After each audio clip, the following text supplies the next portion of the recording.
அல்லேலூயா, அல்லேலூயா, அல்லேலூயா. இந்த நாளிலும் உங்கள் மத்தியில் கர்த்தருடைய ஊழியத்தை செய்யும்படியே அன்போடு கூட அழைத்த அன்பு போதகருக்கும் அருமையான திருச்சபை மக்களுக்கும் நான் கர்த்தராகிய இயேசு கிறிஸ்துவின் நாமத்தினாலே இந்த 2022ஆம் வருஷத்தினுடைய புது வருட வாழ்த்துக்களை நான் தெரிவித்துக் கொள்கிறேன். ஆமென். அல்லேலூயா. ஷேம் டு என்ன சொல்லுங்கள், ஆனால் சேம் டு என்ன சொல்லுங்கள். அப்பா ஷேம் சொன்னீங்களா, சேம் சொன்னீங்களா? ரொம்ப சந்தோஷம். அல்லேலூயா. சரி, எனக்கு சொன்னீங்களே, உங்கள் பக்கத்தில் இருக்கவங்களுக்கு சொன்னீங்களா? அதெல்லாம் அன்றைக்கே சொல்லிட்டேன் பாஸ்டர், நீங்கள் வேறு. அல்லேலூயா. சரி, நீங்கள் எல்லாம் இவ்வளோ நேரம் ஜெபிச்சிங்க, ரொம்ப சந்தோஷம். இந்த கடைசி நாட்களில் நமக்கு தேவை ஜெபிக்கிற மக்கள் சபைகளில் தேசத்தில் எழும்ப வேண்டும். ஆமென். ஜெபக்குறைவுகள் தான் தேசத்தில் இப்படிப்பட்ட சம்பவங்கள் சம்பவிக்கின்றது. ஆகவே நாம் தொடர்ந்து ஜெபிப்போம். கர்த்தர் தேசத்தில் கிரியை செய்கிறவராய் இருக்கிறார். வாசிக்கலாம். சங்கீதங்களின் புத்தகம் 68ஆம் சங்கீதம் 20ஆம் வசனத்தை வாசிக்கலாம். சங்கீதம் 69:20 வாசிங்க.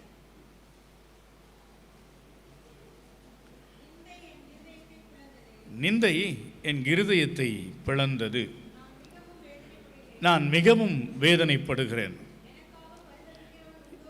எனக்காக பரிதபிக்கிறவன் உண்டோ என்று காத்திருந்தேன், ஒருவனும் இல்லை. தேற்றுகிறவர்களுக்கு காத்திருந்தேன், ஒருவனையும் காணேன். கண்களை மூடி ஜெபிக்கலாம். நல்ல பிதாவே, நீர் எங்களோடு கூட பேசும். உம்முடைய சத்தத்தையும் உம்முடைய சத்தியத்தை கேட்க எங்கள் இருதயங்களை விருத்த சேதனம் பண்ணும். இந்த செய்தி நிறைவடைகிற வரைக்கும் மாம்ச சிந்தை எங்களில் உண்டாகாதபடிக்கு ஆவியானவர் ஒரு மனதின் ஆவியை தந்து எங்களை நடத்துவீராக. கர்த்தராகிய இயேசுவின் நாமத்தில் ஜெபிக்கிறோம் நல்ல பிதாவே, ஆமென். மறுபடியும் வாசிக்கலாம். நிந்தை என் இருதயத்தை பிளந்தது, நான் மிகவும் வேதனைப்படுகிறேன். எனக்காக பரிதபிக்கிறவன் உண்டோ என்று காத்திருந்தேன், ஒருவனும் இல்லை.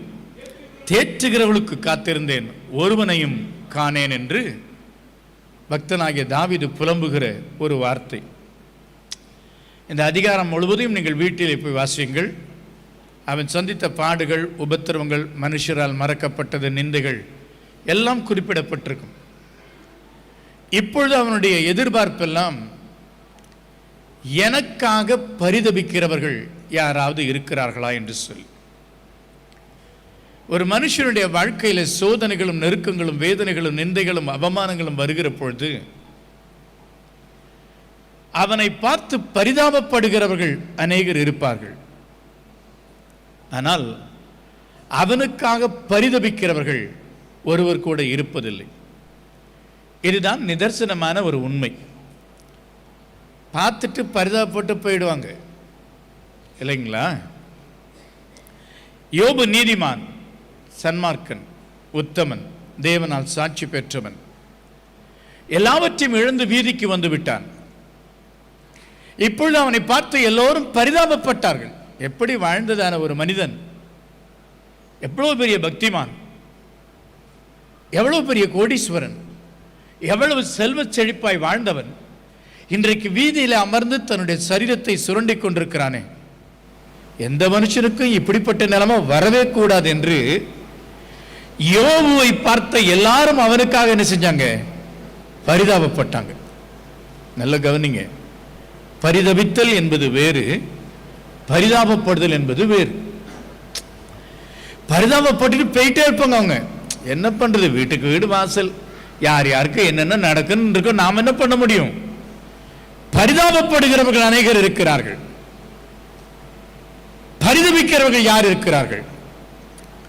அப்படின்னா பரிதபிக்கிறதுனா என்னன்னா, ஒருவர் கஷ்டப்படும் பொழுது, ஐயோ இவங்களுக்கு என்னால் ஏதாவது உதவி செய்ய முடியலையே, நான் ஏதாவது செய்யணும்னு நான் நினைக்கிறேன், ஏதாவது கொடுக்கணும்னு நினைக்கிறேன், ஏதாவது அவங்களுக்கு என்னால் ஒரு பிரயோஜனம் உண்டாக நான் நினைக்கிறேன், என்ன செய்யறதுன்னு தெரியாம நிக்கிறாங்க. பார்த்தீங்களா? அதுக்கு பேர் தான் பரிதபித்தல். உபத்திரவப்படுகிறவர்களுக்கு, கஷ்டப்படுகிறவர்களுக்கு, சோர்ந்து போனவர்களுக்கு இளைப்படைந்தவர்களுக்கு, மனமுடைந்தவர்களுக்கு, தோற்றுப்போனவர்களுக்கு என்னால் ஏதாவது ஒன்று செய்யணும்னா அதை செய்யணும், செய்ய முடியாத நிலைமையில் நான் இருக்கிறேன்னு சொல்லி பரிதவித்தால் அவர்கள் கிறிஸ்தவர்கள். ஹலோ, இருக்கீங்களா? இப்போ உங்களை பார்த்து பரிதாபப்படுறவங்களை நம்பாதீங்க, அவங்க அப்படி பார்த்துட்டு போயிடுவாங்க.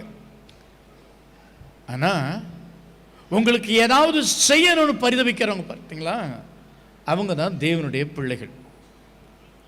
இப்போ தாவீது எதிர்பார்த்தது என்ன? எனக்காக பரிதவிக்கிறவன் ஒருவன் உண்டோ.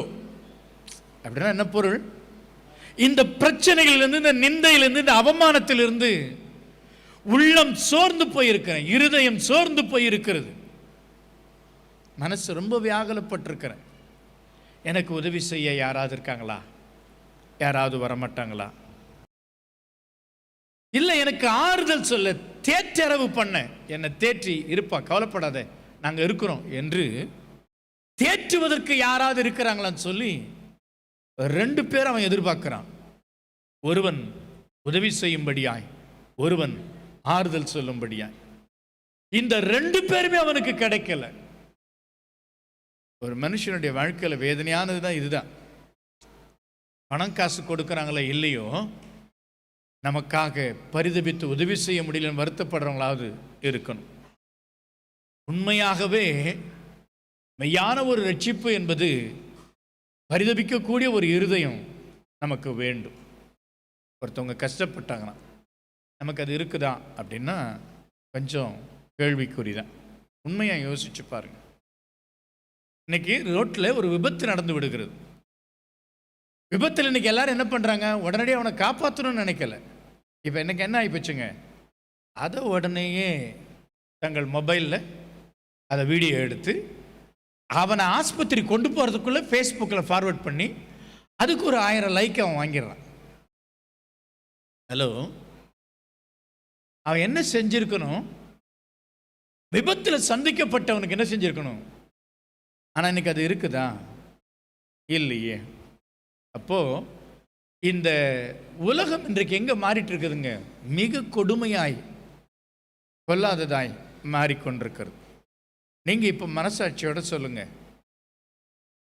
ஒரு காலத்தில் நான் செங்கோட்டை பக்கம் வந்துட்டு போயிட்டேன்னா யாராவது ஒருத்தர் செய்தியை கேள்விப்பட்டு பாச வந்துட்டு போனாங்க அப்படின்னு கேட்டால் அவங்க என்ன சொல்லுவாங்க? பாச, இவ்வளோ தூரம் வந்திருக்கிறீங்க, ஒரு 8 நம்ம வீட்டுக்கு வந்துட்டு போயிருக்கலாம், நீங்கள் இப்படி வராமல் போயிட்டீங்களே, நாங்களாம் இங்கே தானே இருக்கோம், ஏன் இப்படி பண்ணுறீங்க அப்படின்னு வருத்தப்பட்டவங்க உண்டு. அதுக்காக பேசாமல் இருந்தவங்களும் உண்டு. அவர் வந்தார், அவர் பாட்டு போனார், வந்தாரா என்ன, அவருக்கெல்லாம் நம்மளுக்கு தெரியுமா அப்படின்னு பேசி வருத்தப்பட்டோம். ஆனால் கொரோனா காலத்தில் நம்ம வரன்னு சொன்னால் என்ன செஞ்சாங்க? தயவுசெய்து இந்த பக்கம் வந்துடாதுங்க ஐயா, நல்லா இருப்பிய, தயவு செய்து வந்துடாதீங்க. எங்கள் ஏரியாவில் லாக்டவுன் போட்டு கொரோனா தீவிரமாக பரவுதுன்ட்டாங்க, ஒரு ஆள் வெளியில் வரல, நீங்கள் நல்லா இருப்பீங்க, நீங்கள் எங்கனையாவது இருக்கிறது கொண்டு வந்து இங்கே விட்டுட்டு போயிடாதீங்க. ஹலோ, மனுக்குலத்தினுடைய வாழ்வியல் மாறி போச்சு பார்த்தீங்களா? இப்போ மனிதாபிமானம்லாம் என்ன செஞ்சு போச்சுங்க? செத்து போச்சு. இப்போ யாராவது பரிதாபப்படுவாங்களா? நமக்காக யாருமே இல்லை. ஆனால் நமக்காக பரிதபிக்கிறவர் ஒரு உண்டு. எடுத்து வாசிங்க, மத்தேயு எழுதின சுவிசேஷ புத்தகம் 15ஆம் அதிகாரம் 32ஆம் வசனத்தை வாசிக்கலாம். பின்பு இயேசு தம்முடைய சீஷர்களை அழைத்து, ஜனங்களுக்காக பரிதபிக்கிறேன், இவர்கள் என்னிடத்தில் 3 நாள் தங்கியிருந்து சாப்பிட ஒன்றுமில்லாதிருக்கிறார்கள், இவர்களை பட்டினியாய் அனுப்பிவிட எனக்கு மனதில்லை, வழியில் சோர்ந்து போவார்களே என்றார். ஒரு அல்லேலூயா சொல்லலாமா? இல்லை சத்தமாக சொல்லலாமா? அல்லேலூயா. நீங்கள்லாம் ரொம்ப ஆசீர்வதிக்கப்பட்டவங்க. நீங்கள்லாம் 3 நாள் உட்காந்து பட்டினியாக கடந்து பிரசங்கத்தை கேட்கல, சாப்பாடு போட்டு அனுப்புறதுக்கு. காலையில் சாப்பிட்டு வந்தீங்க, போகும்போது சாப்பிட்டு போக போறீங்க. அப்போ இந்த பிரசங்கம் உங்களுக்கு என்ன செய்யாது? பொருந்தாதுன்னு நான் நினைக்கிறேன். ஆனால் இது உங்களுக்கான பிரசங்கம் இல்லை. இது கிறிஸ்துவினுடைய சுபாவத்தை அறிந்து கொள்ள வேண்டியது ஒன்று. நல்ல கவனிங்க. இயேசு சுவாமி 29வது வசனத்தில் வாசிச்சு பாருங்க, கொஞ்சம் இந்த சம்பவம் உங்களுக்கு புரிஞ்சிடும். அதே அதிகாரத்தில் 29 இயேசு அவ்விடம் விட்டு புறப்பட்டு கலிலேயா கடலருகே ஒரு மலையின் மேல் ஏறி உட்கார்ந்தார். அப்போது சப்பானிகள், குருடர், ஊமையர், ஊனர் முதலிய அநேகரை திரளான ஜனங்கள் கூட்டிக் கொண்டு இயேசுவினிடத்தில் வந்து அவர்களை அவர் பாதத்தில் வைத்தார்கள். அவர்களை அவர் சுஸ்தப்படுத்தினார். ஊமையர் பேசுகிறதையும், ஊனர் சுஸ்தம் அடைகிறதையும், சப்பானிகள் நடக்கிறதையும், குருடர் பார்க்கிறதையும் ஜனங்கள் கண்டு ஆச்சரியப்பட்டு இஸ்ரவேலின் தேவனை மகிமைப்படுத்தினார்கள். இப்போ கவனிக்கணும், ரெண்டையும் நம்ம பார்க்கணும். இந்த 3 நாள் கூட்டத்துக்கு யாரெல்லாம் வந்திருக்கிறாங்க சொல்லுங்க, நீங்க தான் சொல்லணும். குருடர், முடவர், ஊமையர், சப்பானிகள், எல்லாரும் என்ன செஞ்சிருந்தாங்களாம்? வந்திருந்தாங்களா? கவனிக்கிறீங்களா? இவங்க எல்லாம் வந்திருந்தாங்களாம். எங்க வந்திருந்தாங்க? எந்த விளம்பரமும் அன்னைக்கு இல்லவே இல்லை. நல்லா கவனிக்கணும். எந்த டிவி ஸ்க்ரோல் இல்லை, எந்த இன்விடேஷனும் இல்லை. கவனிக்கிறீங்களா? ஆனாலும் என்ன செஞ்சிருந்தாங்க?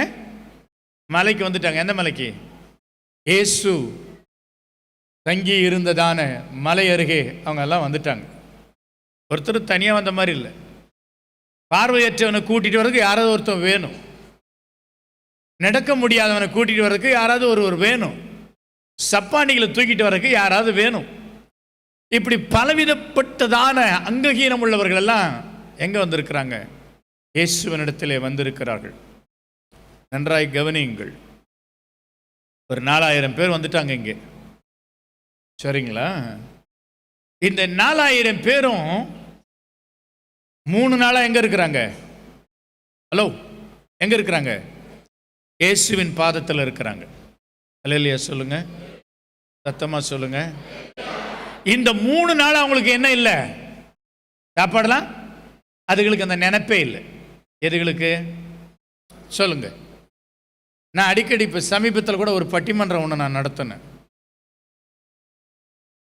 என்னன்னா, பக்தி வைராக்கியத்தில் உண்மை உள்ளவர்கள் இன்றைய விசுவாசிகளா அன்றைய விசுவாசிகளான்னு நான் கேட்டேன். நம்ம ஆளுங்களாம் இன்றையன்னு சொன்னாங்க. ஆனால் எனக்கு இன்னும் அதில் உடன்பாடு இல்லை. அன்னைக்கு விசுவாசிங்க தனியாக வரல. ஊரில் கிடக்கிற எல்லா நடக்க முடியாது, பேச முடியாதது, கண்ணு தெரியாதெல்லாம் பிறக்கிட்டு வந்து எங்கே போட்டாங்க? இப்போ சொல்லுங்க, நீங்கள் யாரை கூப்பிட்டு வந்திருக்கீங்க? ஹலோ, எல்லாம் ஜெபம் பண்ணோம். எதுக்கு? 35,000 ஆத்துமாக்கள் வேணும், ஜெப பங்காளர்கள் வேணும். எல்லாம் சரிதான், ஜெபமெல்லாம் கரெக்டு தான். ரோல் என்ன? பாஸ்டர், உங்களுக்கு தெரியாது பாஸ்டர், இதே ஊரடங்கு காலம், நிறைய பேர் கேதர் பண்ணக்கூடாது. அந்த ஒரு காரணத்துக்காக இல்லைன்னாலும் இத்தனை வருஷம் நீங்கள் நிறைய பிறகிட்டு வந்து போட்டிகளை இங்கே ஆளுகளை பாரு. உன் ஜெபம் கேட்கப்படும் நீ நினைக்கிறியா? நீ கொஞ்சம் யோசிச்சுப்பார். அன்னைக்கு ஆவிக்குரிய கூட்டங்களாம் இல்லை. முதல் கன்வென்ஷனே அதான், அந்த 3 நாள் கன்வென்ஷனு தோத்துரும். அப்போது வந்தவங்களாம் என்ன பண்ணிட்டாங்க? கூட்டிகிட்டு வந்தாங்க. என்ன விசுவாசத்தோடு கூட்டு வந்திருப்பான் பாருங்க. ஹலோ, அந்த ஜனங்களுடைய விசுவாசம் தான் தேவன் அங்கே கிரியை செய்ய காரணமாக இருந்தது. அல்லேலூயா சொல்லுங்க, சத்தமா சொல்லுங்க. அல்லேலூயா, அல்லேலூயா, அல்லேலூயா. ஏம்மா, நம்ம இப்படி பலவீனப்பட்டவர்களை கூட்டிட்டு வரமோ இல்லையோ, திடகாத்திரமா இருக்கிற ரட்சிக்கப்பட்ட நம்ம வீட்டு ஆட்களையா நம்ம என்ன செஞ்சிருக்கணும்? பிறகிட்டு வந்திருக்கணும். இங்கே கூட்டு வந்தோமா? ஹலோ, முடியாதவங்களே 3 நாள் உபவாசமாக இருந்து சந்தோஷமாக கர்த்தருடைய வார்த்தையை கேட்டு கர்த்தரை மகிமைப்படுத்தி போனாங்களே, முடிஞ்ச நம்ம அல்லேலூயா சொல்லுங்க. அப்படி பக்கத்தில் பார்க்கணும், கையெல்லாம் தொட்டுறாதீங்க, பக்கத்தில் பாருங்க. நம்ம முடியாதவங்களே 3 நாள் தேவ சமுத்திரம் செஞ்சிருக்கிறாங்களாம் உபவாசத்தோட. அது உபவாசம். ஹலோ, கவனிக்கணும். ஆண்டவர் எங்கே அற்புதங்களை செய்கிறார் அப்படின்னு சொன்னால், நம்முடைய விசுவாசத்தை அவர் பார்க்கிறார். அந்த வசனங்கள்லாம் ரொம்ப அழகாக சொல்லப்படுங்க. சப்பானிகள், குருடர், ஊமையர், ஊனர் முதலிய அநேகரை திரளான ஜனங்கள் கூட்டிக் கொண்டு இயேசுவினிடத்தில் வந்தார்கள். அப்படித்தானே கொடுக்கப்பட்டிருக்குங்க. நம்ம கரெக்ட்? அப்போ நம்ம யாரை கூட்டிகிட்டு வந்திருக்கிறோம்? அப்போ நமக்கு என்ன இல்லைன்னா, அழிந்து போகிற ஆத்துமாக்களை குறித்ததான ஒரு பரிதவிப்பு நமக்கு என்ன செய்யலை, இல்லை. அதுதான் நிதர்சனமான உண்மை. To be frank, I am telling. நான் பரலோகம் போன போதும், நான் ஆசீர்வாதமாக இருந்தால் போதும், என் குடும்பம் நல்லா இருந்தால் போதும் நினைக்கிறமே தவிர, உன் ஜனத்தாரில் அநேகர் இன்னும் நரகாக்கினைக்கு தங்களை ஒப்பு கொடுத்திருக்கிறார்களே, அவர்களுக்காக நீ பரிதபித்தது உண்டா? எப்படி நீ கர்த்தருடைய பிள்ளை என்று சொல்ல முடியும்? ஒரு சபை வளரணும் அப்படின்னு சொன்னா நாம் என்ன செய்யணுங்க? நம்முடைய பங்கு. வேதவசனம் சொல்ல பாருங்க, இப்படிப்பட்ட ஆட்கள் எல்லாம் திரளான ஜனங்கள் கூட்டிட்டு வந்தாங்களாம். some numbers has been mentioned there. 4000 பேர். கவனிங்க. அப்போ அவங்க கூட்டிட்டு வந்தது மாத்திரமல்ல, இயேசு செய்த அற்புதங்களை கண்ணார கண்டு 31 எடுமா என்ன செஞ்சாங்களா? கண்டு என்ன நடந்துச்சுங்க? ஊமையர் பேசினாங்க, ஊனர்கள் சுகமானாங்க, சப்பானிகள் நடந்தாங்க, குருடர்கள் பார்த்தாங்க. இதெல்லாம் கண்கூட பார்த்து ஆச்சரியப்பட்டவங்க என்ன செஞ்சாங்களா? இஸ்ரவேலின் தேவனை மகிமைப்படுத்தினார்களாம். அல்லேலூயா சொல்லுங்க. அல்லேலூயா. இந்த ஜனங்கள்லாம் ஏற்கனவே 10 வருஷம் சபையில் இருந்த ஜனங்க கிடையாது. நல்லா கவனிக்கணும். Please try to understand the scripture. இவங்க ஒரு பல ஆண்டு காலமாக சபைக்கு போகிற ஜனங்கள் கிடையாது. ஆனால் இங்கே நடந்ததான அற்புதங்களையும் அடையாளங்களை பார்த்து இஸ்ரவேலின் தேவனாகிய கர்த்தரை அவர்கள் மகிமைப்படுத்தினார்கள். ஹலோ, நாம் என்ன செய்து கொண்டு இருக்கிறோம்? அன்னைக்கு தாவீதுக்கு தெரியல, அவனுக்கு இயேசு கிறிஸ்து என்கிற ஒரு பிறக்கல் அந்த காலத்தில் மாம்சீகமாய். அதனால அவனுக்கு அந்த பாக்கியம் இல்லை. ஆகினால அவன் சொன்னான், எனக்காய் பரிதபிக்கிறவன் ஒருவன் உண்டோ என்று அவன் தேடிட்டு இருக்கிறான்.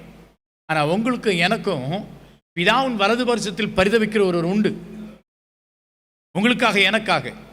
பரலோகத்தில் மாத்திரமல்ல, இந்த பூமியிலும் உங்களுக்கு ஒரு கஷ்டம், உங்களுக்கு ஒரு பிரச்சனை, உங்களுக்கு ஒரு நெருக்கம் சொன்னா உங்களுக்காய் பரிதபிக்கிறவர் முதலாவது உங்கள் தேவனாகிய கர்த்தர் ஒருவர் தான். அல்லேலூயா, அல்லேலூயா, அல்லேலூயா. நல்ல கவனிங்க. கிறிஸ்தவத்தை நீங்கள் சாதாரணமாய் எண்ணி விடாதிருங்கள். ரொம்ப சாதாரணமாக நினைக்காதீங்க. அது மகா மேன்மையானது. அந்த வாழ்க்கை இந்த உலகத்தோடு கூட ஒத்துப்போவதல்ல, அது முற்றிலும் வேறுபட்டது. நான் ரட்சிக்கப்பட்டிருக்கிறேன் என்று சொல்லி அந்நிய பாஷை பேசுவதில் நீங்கள் திருப்தி அடைந்து விடாதிருங்கள். மாற்றங்கள் உங்களுக்குள் வர வேண்டும். எத்தனை பேரை நாம் திருச்சபையில கொண்டு வந்து சேர்த்து இருக்கிறோம். விசுவாசத்தோடு கூட நீங்கள் அழைத்து வருகிற பொழுது உங்கள் கண்கள் காண கர்த்தர் கிரியை செய்கிறவராக இருக்கிறார். அல்லேலூயா சொல்லுங்க, சத்தமா சொல்லுங்க. அல்லேலூயா, அல்லேலூயா.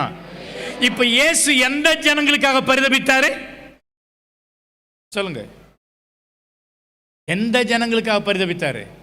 எந்த ஜனங்கள் ஆத்துமாக்களை அவரண்டையில கொண்டு வந்தார்களோ அந்த ஜனங்களுக்காக இயேசு பரிதபித்தார். ஹலோ, அப்ப இயேசு உங்களுக்காக பரிதபிக்கணும்னு சொன்னா நீங்க என்ன செய்யணுங்க? அழிந்து போகிற ஆத்துமாக்களுக்காக பரிதபிக்கணும். இருக்கீங்களா? இவங்க இன்னும் ரட்சிக்கப்படலையே, இவங்க இன்னும் மனம் திரும்பலையே, அவர்களுக்காக ராவும் பகலும் கண்ணீரோடு கூட அழுது ஜெபித்து எப்படியாகிலும் தேவ சமூகத்தில் அவர்கள் என்ன செஞ்சிருங்க? கொண்டு வந்து விட வேண்டும் என்கிற பிரயாசங்கள் நமக்கு இருக்கும். இருக்கிறதா? தேவன் உன்மேல் பரிதபிக்கிறவராய் இருக்கிறார். ஆனால் நீயோ அழிந்து போகிற ஆத்துமாக்களை குறித்ததான பரிதபிக்கிற இருதயம் இல்லாதபடிக்கு. இனி உங்களுடைய உபவாச ஜபங்களை நீங்க ஜெபிக்க வேண்டியது முதல்ல உங்களுக்காக. யாருக்காக? உங்களுக்காக ஜெபம் பண்ணுங்க. உங்க கண்ணுக்கு முன்னாடி உங்களுக்கு ஒரு மாற்றம் வரணும். என்ன மாற்றம் வரணும்? சுய வெறுப்பின் ஜீவியம். என்னதுங்க? ஆமா, நல்லா சொல்லுங்க. ஆமா, இது ஒவ்வொரு கர்த்தருடைய பிள்ளைகளுக்கு என்ன வேணுங்க? நான் எனக்கு என்று வாழாதபடிக்கு.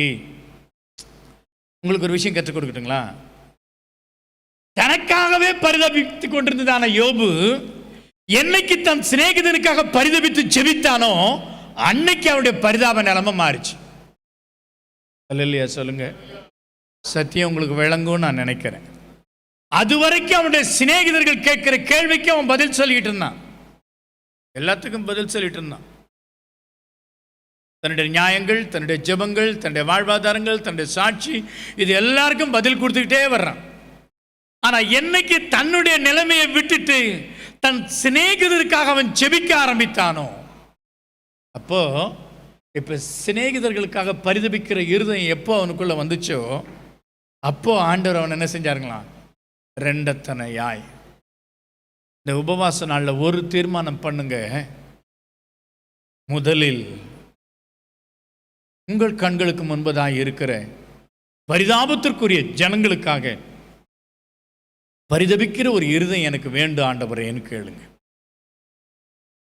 சரி, இப்ப கர்த்தராகிய இயேசு என்ன சொல்றாருங்க? தன்னோடு கூட இருந்ததான சீஷர்களுக்கு சொல்றாரு, எப்பா இதுக்கு எல்லாம் 3 நாளா எங்க இருந்தாங்க? ஏன் கூட இருந்தாங்க. யார் கூட இருந்தாங்க? அப்ப நல்லா கவனிக்கணும் சத்தியத்தை. யாருக்காக பரிதபிக்கிறவர்? தன்னோடு கூட இருக்கிறவங்களுக்காக. அல்லேலூயா சொல்லுங்க. அவரோடு கூட பாடுகளை சகித்தோமானால் அவரோடு கூட, ஹலோ சரியா சொல்லுங்க, அவரோடு கூட. யாரோடு கூட? இயேசுவோடு கூட. சொல்லுகிறேன், என்னோடு கூட ஒரு வாலிப டீம் எப்போ நான் வச்சுட்டு இருப்பேன், எங்கேயும் கூட்டிகிட்டு போவேன், அவங்கள ஊழியத்தில் பழக்க வைப்பேன்.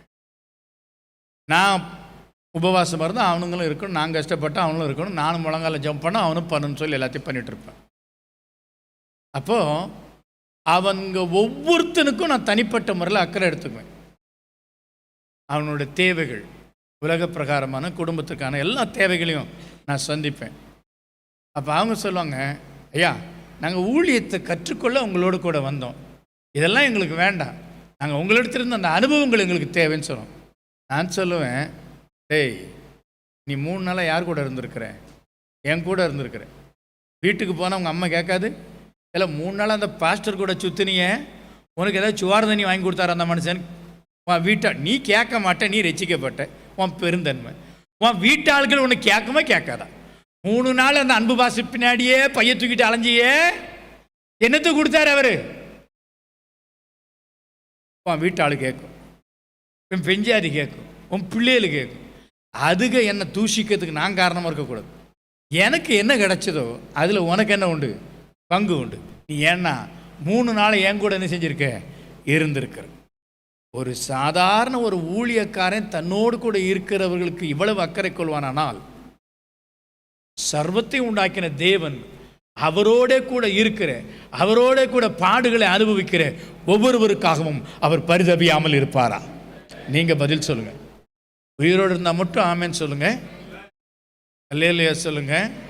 நான் அடிக்கடி உங்கள் பக்கத்தில் இருக்கிறவங்க திடீர்னு அப்படியே போயிடுவாங்க, எடுத்துக்கொள்ள போட்டுருவாங்க அந்த ஆவியில். ஆகையினால நீங்கள் அவங்களுக்கு தட்டி எழுப்பி விட்டுருங்க. ஸ்தோத்திரம். அல்லேலூயா சொல்லுங்க. நல்ல சத்தமாக சொல்லுங்க. அப்போ நம்ம யாரோடு கூட இருக்கணும்? அவரோடு கூட இருக்கணும். பசியோ பஞ்சமோ பட்டினியோ பிரச்சனையோ என்னவானாலும் சரி, அது எத்தனை நாளானாலும் சரி, அவர் உங்களை அனுப்புகிற வரைக்கும் அவரோட கூட. அல்லேலூயா, அல்லேலூயா. இங்கேதான் முக்கியமான ஒரு விஷயம் தெரியுது. அவரோடு கூட இருக்கிறவர்களே அவர் ஒருபோதும் வெறுமையாய் அனுப்புவதே இல்லை.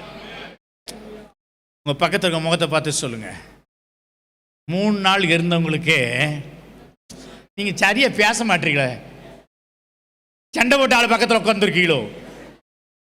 சரி, இப்ப சொல்லுங்க, அவரோடு கூட 3 நாள் இருந்த ஆட்களையே நிறைவாய் அனுப்பினார்னா 3 வருஷமா 30 வருஷமா அவரோடு கூட இருக்கிற உங்களுக்கு அதைவிட நிறைவாய் செய்வார்.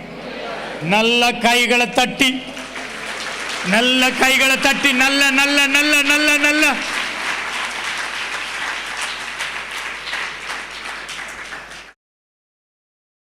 கைகளை தட்ட முடியாத நிலைமையில் இருக்கிறதான ஊனமுற்றோருக்காக நான் பரிதபிக்கிறேன். அல்லேலூயா ஆமென் என்று சொல்ல முடியாத ஊமையர்களுக்காகவும் நான் பரிதபிக்கிறேன். நீங்கள் வெறுமையாய் வந்த நிலைமையில் போவதில்லை. இன்றைக்கு அல்லேலூயா, அல்லேலூயா, அல்லேலூயா. நல்லா கவனிங்க. உங்களுக்காய் பரிதபிக்கிற ஒரு தேவன். அவர் என்ன சொல்றாருங்களா, இவங்க போற வழியில் என்ன ஆயிடுவாங்களாம், சோர்ந்து போவார்கள். 3 நாள் நல்ல பிரசங்கத்தை கேட்டாங்க, 3 நாள் ஜபத்தில் பங்கு கொண்டாங்க, 3 நாள் அற்புத அடையாளங்கள்லாம் பார்த்தாங்க. எல்லாம் நல்லதுதான். தேவ சமூகத்தில் இருக்கிற வரைக்கும் தேவ பிரசன்னத்தில் இருந்துட்டாங்க. இப்ப அந்த இடத்தை விட்டு போகும்போது என்ன ஒரு ஆட்டோமேட்டிக்கா பசி வரும். ஆனா அதுக்கு ஒன்றும் கேட்கவே இல்லை. நல்ல விசுவாசிங்க. அதுக்கு தான் சொல்லுங்க, ஒரு ஆளாவது பாஸ்டர் 3 நாள் இருந்திருக்கும், ஒரு டீ தண்ணியாவது நீங்கள் கொடுத்துருக்கலாம்ல. நாங்கள் எதிர்பார்த்தோம், கேட்கல. பிறகு அந்த அசிஸ்டன்ட் பாஸ்டர்கிட்ட கேட்டோம், அவங்க பாஸ்டர் ஒன்றும் சொல்லலையக்கான்னு சொன்னாம நான் என்ன பண்ணேன், இப்படின்னு தெரிஞ்சுன்னா 2 பிஸ்கட் பாக்கெட்டாக போட்டு வந்திருப்பேன் அப்படின்னு ஒன்று கூட சொல்லலை. அல்ல இல்லையா சொல்லுங்க. அந்த ஆக்களை வீட்டுக்கு போங்கன்னு பத்தி விட்டோம்னா அம்பிட்டு போயிட்டு இருக்கு. அது விசுவாசிகள். நம்மளை மாதிரி இங்கே தேவங்கி நிற்கல. அது ஒருத்தர் ஒன்றும் வண்டி வந்த மாதிரியும் தெரியல, வாடை அடித்த மாதிரியும் தெரியல. ஏக்கா உங்களுக்கு என்னமோ வருதோ, இந்த கொரோனா வந்ததுக்கப்புறம் வாசனையும் தெரிய மாட்டேங்க, ஒன்றும் தெரிய மாட்டேங்க, என்னத்தை போட போகிறாங்கன்னு இன்றைக்கி தெரியல. ஏற்கனவே ரொம்ப பசி ஆகிட்டு. சொல்லுங்க ஐயா, எனக்கு இன்னைக்கு பசியே இல்லைன்னு சொல்கிற ஒரு ஆள் கை காட்டு பார்ப்போம். அப்போ சாயங்காலம் 5 மணிக்கு தான் திருத்தணும்ல. பிறகு அந்த வேலைக்கு தான் நான் வந்திருக்கேன். இத்தனை வருஷம் ஆகி இன்னைக்கு ஒருவேளை பட்டினி நமக்கு கிடக்க முடியலன்னா அதுக்கு 3 நாள் கிடந்திருக்குல்ல. அப்போ நான் உங்களை திருத்தி தான் அனுப்புறேன். இன்னும் எத்தனை வருஷத்துக்கு தான் நம்ம இப்படியே ஏமாத்திட்டு இருப்போம். இன்னைக்கு 5 மணிக்கு தான். இப்போ சொல்லுங்க, எனக்கு பசிக்குதுன்னு சொல்லுங்க. ஏன் எங்களை முன்னையும் விட மாட்டேங்க, பின்னையும் விட மாட்டேங்க? இல்லை, நான் வாழ்ந்து கொண்டிருப்பது கடைசி காலம். தயவு செய்து இந்த வேதத்தை படிக்கணுமேங்கிறதுக்காலம் படிக்காதீங்க. ஏதோ கிறிஸ்தவனா பிறந்துட்டேன் வாசிக்காதீங்க. அதை தியானிங்க. எத்தனையோ முறை இந்த சம்பவத்தை நீங்கள் படிச்சிருப்பீங்க. ஏன் ஆண்டவர் அவர்களுக்கு பரிதபிக்கிறார்? இப்போ பாருங்க, இதுக்கெல்லாம் வழியில் சோர்ந்து போகுமே. சுற்றுலா பார்ட்டி வழியில் ஓட்டல் இருந்தால் 2 பரோட்டா பார்சல் கட்டிட்டு அப்படியே போகும் இல்லையா? இல்லை, அது என்ன பண்ணும், இங்கே வழியில் எங்கேயும் பரோட்டா கடையும் இல்லை. அது வேறு முக்கியம். ஏன்னா வசனம் ரொம்ப தெளிவாக சொல்லுது, வனாந்தரமான ஒரு இடம். வனாந்தரத்தில் எதுவுமே என்ன செய்யாதுங்க, குடிக்க தண்ணி கூட கிடைக்காது. பாருங்க ஊழியத்தை இயேசு எப்படி செய்கிறாரு பாருங்க. நமக்கு தான் இதெல்லாம் அறிந்து கொள்ளவே மாட்டோம். கவனிக்கிறீங்களா? வனாந்தரமான ஒரு இடம். அப்படிப்பட்டதான ஒரு இடத்துல இதுகளுக்கு சாப்பாடு, அதுவும் 3 நாள் பட்டினி கிடந்த ஜனங்களுக்கு கொடுக்கணும். அதுக்கு எப்படி அடித்து பிடிச்சி திங்கும் பார்த்துருக்கீங்களா? அப்படிப்பட்ட ஒரு சூழ்நிலையில் நீ சோர்ந்து போகாத படிக்க இன்றைக்கு கர்த்தர் உனக்கு சோர்ந்து போகாதே. உனக்காய் பரிதபிக்கிறவர் ஒருவர் உண்டு. அவர் வெறும் பரிதபிக்கிறவர் மாத்திரமல்ல, உனக்கு ஏதாவது ஒன்று செய்வார். உடனே சீஷல்கிட்ட கேட்டார், எப்பா இதுகளுக்கெல்லாம் கொடுக்கணுமே, என்ன இருக்குது? பட்டினியோடு கூட அனுப்புவதற்கு மனசில் இருந்துச்சுங்க. ரொட்டியும் மீனும் இருந்துச்சுங்களா? கொஞ்சம் ரொட்டி கொஞ்சம் மீன் இருந்துச்சு. அவர் ஆசீர்வாதம் பண்ணி அந்த ஜனங்களை திருப்தியாக கொடுத்தார். அரைக்குறையாக தின்னுட்டு போகலான்னு சொல்லவே இல்லை. தோத்துறோம். சரிதானுங்களா? தூக்காளிங்க வாப்பா, தூக்காளிங்க வா, என்ன வேணும், கொஞ்சம் சோறு கொண்டு வாங்களேன். இவங்க கையில் சோத்து வாளிங்க. ஏன் இல்லாமல்? நல்லா கவனிச்சுக்கோங்க. நீங்கள் அவரோடு கூட தங்கி இருப்பீர்களானால், அவரோடு கூட பாடுகளை கஷ்டங்களை நீங்கள் அனுப்பி வைப்பீர்களானால், அவருக்காகவே நீங்கள் அனுபவிப்பீர்களானால், இந்த காலை வேளையில் கர்த்தர் சொல்கிறார், உன்னை திருப்தியாய் அவர் போஷிக்கிறவராய் இருக்கிறார். வனாந்தரமான காலங்களில் கர்த்தர் உன்னை ஆச்சரியமாய் போஷிக்கிறவராய் இருக்கிறார். அவருடைய போஷிப்பு திருப்தி உண்டாக அத்தோடு மீதியானவர்களை எடுக்கத்தக்கதாய் கர்த்தர் போஷிப்பார். இப்போ இயேசு பிரதிபித்ததான ஒரு விஷயம் என்னன்னா, இவங்கெல்லாம் சோர்ந்து போயிடுவாங்களே. யார் சோர்ந்து போயிடுவாங்க? அவரையே நம்பி அவரிடத்தில் இருக்கிற, அவருக்காய் வாழ்கிற, அவரோடு கூட இருந்ததான இந்த ஜனங்களுக்காக பரிதபித்த எதுக்காகனா, இவர்களுக்கு ஏதாவது ஒன்றை செய்ய வேண்டுமே. அப்போ இன்றைக்கு காலையில் இந்த உபவாச கூட்டத்தில் கர்த்தர் உனக்கு தீர்க்க தரிசனமாய் சொல்லுகிற ஒரு காரியம் என்னன்னா, உன் மனதின் சோர்வுகளை இதுவரை நீ யாரிடத்திலும் பகிர்ந்து கொள்ளாமல் இருந்தாலும் உன் சோர்வுகளை அறிகிற ஒரு ஆண்டவர் உன்னோடு கூட இருக்கிறார். அவர் இன்றைக்கு உன் மனதின் சோர்வுகளை மாற்றுகிறவராயிருக்கிறார். இப்போ சோர்ந்து போனா என்ன ஆயிட போகுது? சோர்ந்து போனா இப்ப என்ன தலைவா முழுகிட போகுது? இல்லை. சோர்வு பயங்கரமான ஒரு ஆபத்து. இந்த சோர்வு வரும்போதுதான் வசனம் என்ன தெரியுமா சொல்லும்? 18:1 லூக்காவில், நீங்கள் சோர்ந்து போகாமல் எப்பொழுதும். நமக்கு சோர்வே இப்போ ஜபத்தில் வந்துருச்சு. என்னத்தை கழுதையை ஜெபம் பண்ணி அந்த மனுஷன் திருந்தின பாடம் இல்லை, இந்த பிள்ளைகள் சர்ச்சைக்கு வந்த பாடம் இல்லை, என் கடன் தீர்ந்த பாடம் இல்லை, கழுதை நடக்கட்டுன்னு விட்டுட்டு நம்ம ஆடுக்கு கோயிலுக்கு போயிட்டு வந்துட்டு இருக்கேன், வேற என்னத்தை செய்ய?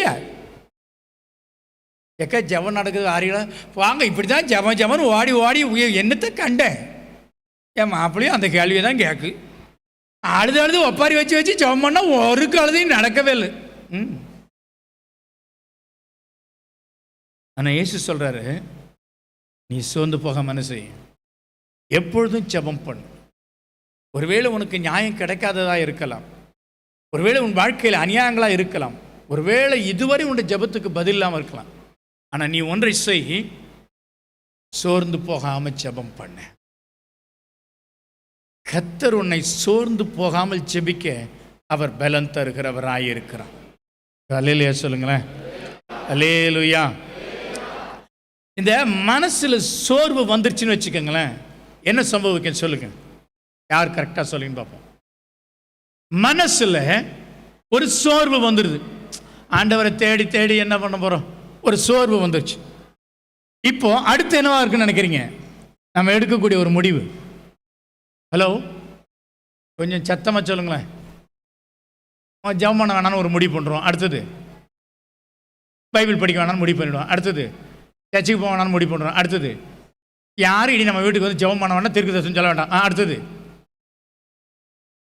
நம்ம பிரச்சனைக்கு முடிவு ஜெபத்தை ஆஃப் பண்ணிவிடுவோம் முதல்ல. கரெக்டுங்களா?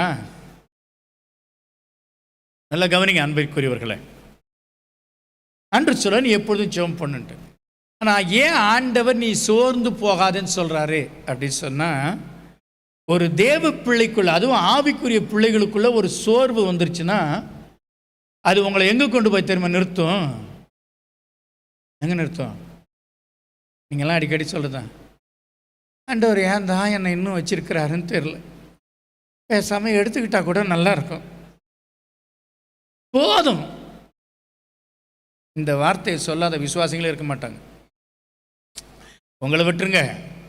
11:15 என்னாகமத்தில் கர்த்தரை முகமுகமாய் தரிசித்த தீர்க்க தரிசியாகிய மோசே சொல்லுவார். என்ன சொல்லுவாருங்க? என்னை கொன்று போட்டுருங்கய்யா, என்னை கொன்று போட்டுருங்க. உமக்கு ஊழியம் செஞ்சதும் போதும், ஆத்துமாக்கள் அங்கேருந்து கூட்டிகிட்டு வந்ததும் போதும், எகிப்தில் எல்லாம் பட்ட பாடுகள் போதும், 40 வருஷத்தில் இத்தனை வருஷம் நடத்துறது போதும், என்னை கொன்று போட்டுருங்க. இதை விட நான் உயிரோடு இருந்து என்னத்தை சாதிக்க போகிறேன்? யார்? ஹலோ, இருக்கீங்களா? இவர் தான் மிகப்பெரிய ஜெப வீரன். யார்? மோசே. மோசையை போல ஒரு பெரிய பரிசுத்தவான், உண்மை உள்ளவன், ஜெப வீரன் யாருமே இல்லை. அப்பேற்பட்ட ஜெப வீரன் தான் சொல்றாரு. என்னன்னு? எனக்கு ஒன்று போட்டுருங்கய்யா. நம்ம வீட்டில் சண்டை வரும்போது நம்ம வீட்டு ஆட்கள் சொல்லும், அந்த என் கழுத்தை திரும்பி போட்டுட்டு என்னத்தையும் பண்ணும் நம்ம சொல்றோம்ல, அந்த ஸ்டைலில் இந்த வசனத்தை வாசிக்கணும். எனக்கு ஒன்று போட்டுருங்க, எனக்கு ஒன்று போட்டுருங்க. என் பாட்டுக்கு ஆடுகளை மேய்ச்சிட்டு இந்த 40 வருஷம் வா, ஜனங்களை கூட்டிட்டு வா, கானானுக்கு கொண்டு போறேன்னு சொல்லு. நானா கேட்டேன்? என்னை ஊழியத்துக்கு அழைச்சது நீங்க. இந்த ஜனங்களை நானா பெற்றேன் கேட்காம, இது எல்லாம் நான் பெற்ற பிள்ளைகளா? நீங்க சொன்னீங்கன்னு கூட்டு வந்தேன். அதுக்கு தீவனத்துக்கு பேயா பிறகு இறைச்சி இறைச்சி இல்லைன்னா ஞாயிற்றுக்கிழமை போகாதோ, கிறிஸ்துமஸ் ஓடாதோ. கிறிஸ்தவங்களுக்குள்ள இது ஒரு சாபம். ஈஸ்டர்னா அன்னைக்கு கண்டிப்பா என்ன இருக்கணும்? அபிஷேகம் இருக்குதெல்லாம் முக்கியம் கிடையாது, ஆட்டுக்கறி இருக்கணும். இறைச்சி. ஹலோ, மாம்சம் ஜாகலை பாருங்க. என்ன ஒரு ஆளா 2 ஆளா? சொன்னேன், ஐயா என் கூட வந்தாளுக்கு 6 லட்சம் பேர். எத்தனை பேர்? 11ஆம் அதிகாரத்தை மீதி உள்ள வசனங்கள் வீட்டில் போய் பொறுமையாக படிச்சுங்க. 6 லட்சம் பேரும் கேட்கானுங்க.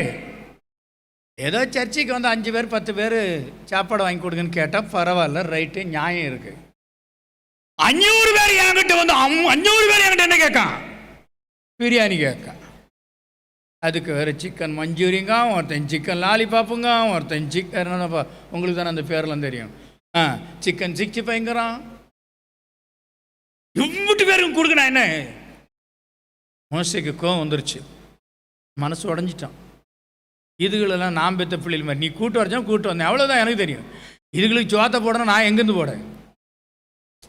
அதுக்கு அவன் சொன்ன வார்த்தை தான், என்னை கொன்று போடும். இந்நேரத்தில் அவர் ஒரு தீர்க்க தரிசனம் சொல்லுவார் பாருங்க. ஏய், 1 நாள் 2 நாள் இல்லைப்பா, 1 மாதம் வரைக்கும் உன் ஜனத்துக்கு நான் இறைச்சி கொடுக்குறேன்னு அவர் வாக்கு கொடுப்பார். யார்? இந்த எரியிற கொள்ளியில் எண்ணெயை ஊற்றுற மாதிரி ஏற்கனவே அதுகளுக்கு ஒரு வேளை திங்கிறதுக்கு என்ன இல்லை, இறைச்சி இல்லை. இவர் அப்போ தான் தீர்க்க தரிசனம் உரைக்கிறார், 1 மாதம் வரைக்கும் நான் இறைச்சி கொடுக்குறேன்னு சொல்லுங்கிறார். அதனால தான் அவனுக்கு பயங்கரமாக வந்து அவன் சந்தேகப்பட்டு கேட்பான். சமுத்திரத்தில் இருக்கக்கூடிய மொத்த திமிங்கலத்தையும் சொராவையும் போட்டால் கூட இதுகளுக்கு பத்தாது. அவன் அப்படித்தான் சொல்லுவார் அவர். இந்த சமுத்திரத்து மச்சங்கள் அனைத்தையும் கொடுத்தாலும் இதுகளுக்கு என்ன செய்யாது, பத்துமா? ஊரில் உலகத்தில் இருக்கிற ஆடு மாடெல்லாம் அடித்து போட்டால் கூட இது என்ன செய்யாது. எல்லாம் அவையவே இருக்கிற பட்னியை பார்த்தோம்னாக்கா கொலை வெறியில் இருக்கானுங்க. இவனுங்களுக்கு அவ்வளவு ஆடு மாடுகள் அடித்தா கொடுத்தா போதுமா? 1 நாள் 2 நாள் 10 நாள் 20 நாள் 1 மாதம் என்னையா? நான் சொல்கிறேன், உன் வாழ்க்கையில் மனதில் சோர்வு வருகிற பொழுது நீ தேவனை சந்தேகிக்க ஆரம்பித்து விடுவாய். தேவனுடைய வாக்கு தத்தங்களை நீ சந்தேகப்பட ஆரம்பிச்சிருவாய். இது கர்த்தர் தான் சொன்னாரா, இல்லை நானா நினச்சிக்கிட்டேனா, இந்த வாக்கு தத்தம் கர்த்தரால் சொல்லப்பட்டதா, இதெல்லாம் என் வாழ்க்கையில் நடக்குமா, சும்மா ஏதோ இதெல்லாம் வரும் எப்போ? உன் மனதிலே சோர்வுகள் வருகிற பொழுது. மோசேக்கு அப்படிப்பட்ட சோர்வு வந்த உடனே சொன்னா, better you kill me. சரி, இவன் டெய்லி ஆண்டவரோடு கூட பேசுகிறவன் யாரு? மோசே. இவன் ஒரு நல்ல ஜப வீரன். இவன் ஜபத்தெல்லாம் கேட்டு கர்த்தர் பதில் கொடுத்தார். சரிங்களா? அந்த அற்புதம் தான் உங்களுக்கு தெரியும். என் கை கூறி இருக்குதா, என் வார்த்தை நிறைவேறுமா நிறைவேறதா, இன்னைக்கு நடக்குமா நடக்காது நீ பார்ப்பான்னு அவர் அற்புதத்தை சொல்லிட்டு போயிட்டார். இதை விட இன்னொரு தீர்க்கதரிசி ஒருத்தன் இருக்கிறான். அவன் பயங்கரமான ஆளு. 1 ராஜாக்கள் 19:4 ஏலியா என்கிற ஒரு தீர்க்கதரிசி. அவர் என்ன சொன்னார்? அதே மாதிரி வனாந்தரத்தில் ஒரு நாள் போய் நான் சாகணுங்கிறார். ஹலோ, இன்றைக்கு ஒரு வார்த்தை நான் உங்களுக்கு சொல்கிறேன்.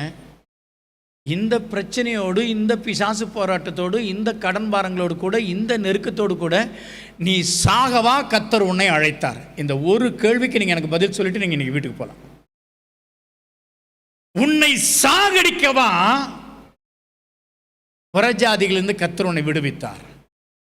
உன்னை பாதி வழியிலே கொன்று போடவா உன் பாரம்பரியங்களை விட்டு கர்த்தர் உன்னை ரட்சித்து வேறு பிரித்து கொண்டு வந்தார்? இல்லப்பா, இல்லை.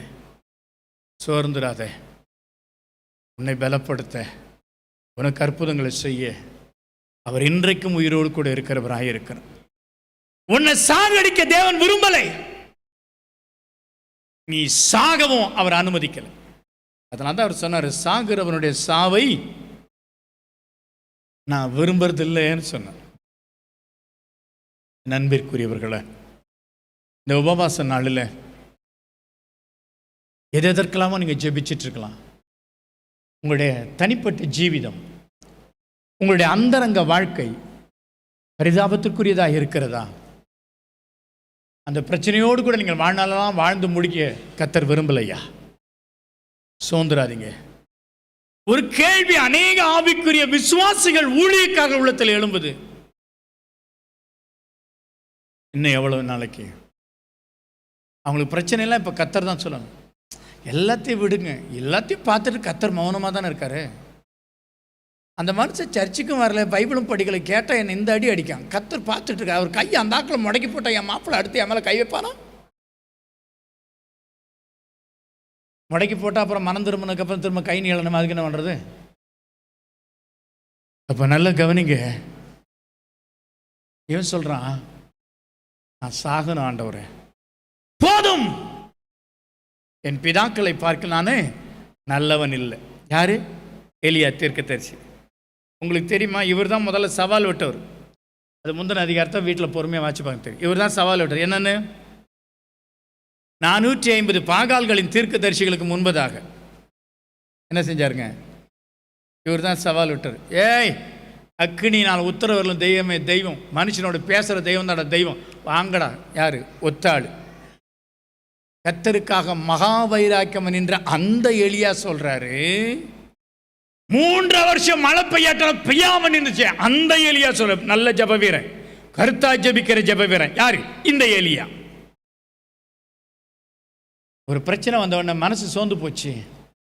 இப்ப சொல்றான், நான் செத்துட்டா கூட நல்லா இருக்குயா. என்னையா அவன் ரட்சிப்பு? என்ன உன் விசுவாசம்? என்ன நீ கர்த்தர் மேல வைராக்கியம் வச்சிருக்கிற? 19ஆம் அதிகாரத்தின் 14ஆம் வசனத்தில் எலியா சொல்லுவான், நான் கர்த்தருக்காக வெகு பக்தி வைராக்கியமாயிருந்தேன். இஸ்ரவேல் புத்திரர் உமது உடன்படிக்கையை தள்ளிவிட்டார்கள், உம்முடைய பலிபீடங்களை இடித்து உம்முடைய தீர்க்கதரிசிகளை பட்டயத்தினால் கொன்று போட்டார்கள். நான் ஒருவன் மாத்திரம் மீதியாயிருக்கிறேன், என் பிராணனை வாங்க தேடுகிறார்கள் என்றான்.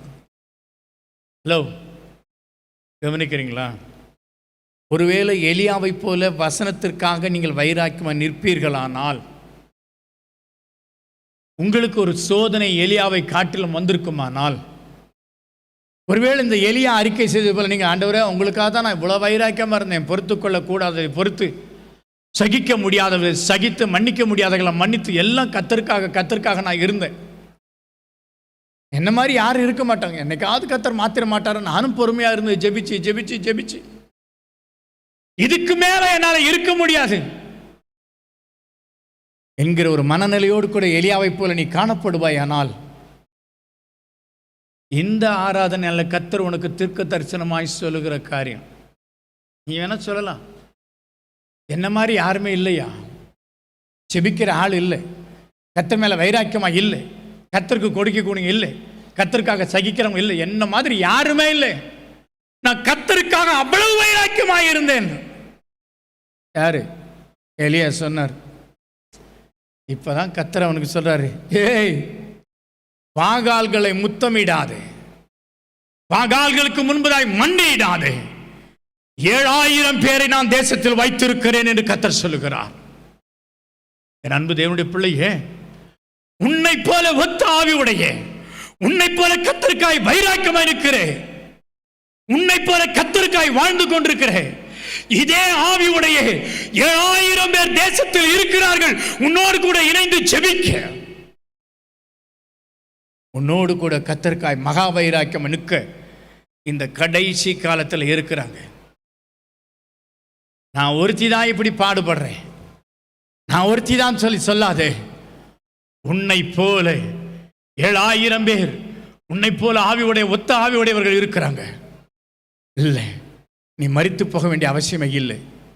இனிமேதான் நீ ராஜாக்களை அபிஷேகம் பண்ணும், இனிமேதான் தீர்க்கதரிசிகளை அபிஷேகம் பண்ணும். இப்ப எலியாவுக்கு கர்த்தர் என்ன சொன்னாரு? நீ போய் ஆசகேலை அபிஷேகம் பண்ணு, நீ போய் யெகூவை அபிஷேகம் பண்ணு, நீ போய் எலிசாவை அபிஷேகம் பண்ணு.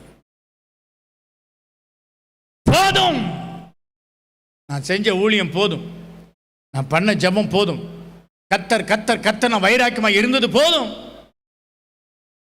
என்னைக்காவது ஒரு நாள் கர்த்தர் எனக்கு ஒரு விடுதலை தருவார், என்றைக்காவது ஒரு நாள் கர்த்தர் எனக்கு வாழ்க்கையில மாற்றத்தை கொண்டு வருவான்னு சொல்லி நான் நம்பி நம்பி இருந்தது போதும். அவன் சோர்ந்து போய் விரக்தியான வார்த்தைகளை பேசும்போது கர்த்தர் அவனுக்கு என்ன செஞ்சாரியா? தழலிலே சுடப்பட்ட அப்பத்தையும் தண்ணீரையும் கொடுத்து, நீ பண்ண வேண்டிய பிரயாணம் வெகு தூரம். ஒரு அல்லேலூயா சொல்லுங்க, நல்ல சத்தமாக சொல்லுங்க, அல்லேலூயா. பக்கத்துக்கு முகத்தை பார்த்து சொல்லுங்க, நீங்கள் வாழ வேண்டிய காலம் சத்தமா சொல்லுங்க, சந்தோஷமா சொல்லுங்க. நீங்க வாழ வேண்டிய காலம் இன்னும் எவ்வளவோ இருக்குது. ஏன் பயந்து போய் சாகணும்னு நினைக்கிறீங்க? ஒரு ஆளாவது இல்லை சிஸ்டர், இல்லை பிரதர், அப்படிலாம் இல்லை, நான் வாழப்ப சொல்லிச்ச பற்றி ஒன்றும் சொல்லலை, எல்லாம் ஆளுகளப்பான.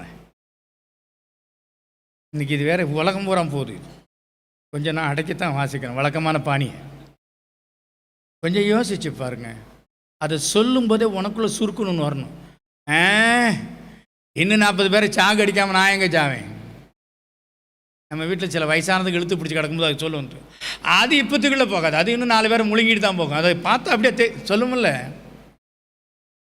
இன்றைக்கு கத்த தீர்க்க தரிசனமாக சொல்லுக்கிறான், இந்த நோயில் நீ மடிஞ்சு போக நினச்சிடாது, நீ செத்துருன்னு பயந்துடாது, தோத்துரும். நீ வாழ வேண்டிய காலங்கள் இன்னும் ஏராளமாக இருக்குது. அவங்க 2000 எத்தனாவது வருஷம்ப்பா? இன்னும் 13 வருஷத்துக்கு பிளானா, 12 வருஷம் பிளானா? ஐயா சொல்லியா? 33 வரைக்குமா? பாரு, இதுக்கு 33 வரைக்கும் பிளான் போட்டுட்டு உட்காந்து கிடக்குதுங்க. இதுக்கு அதுக்கும் ஜபத்தையும் பண்ணிட்டு செத்துருமோன்னு பயமாக இருக்குது. அதனால எப்பவும்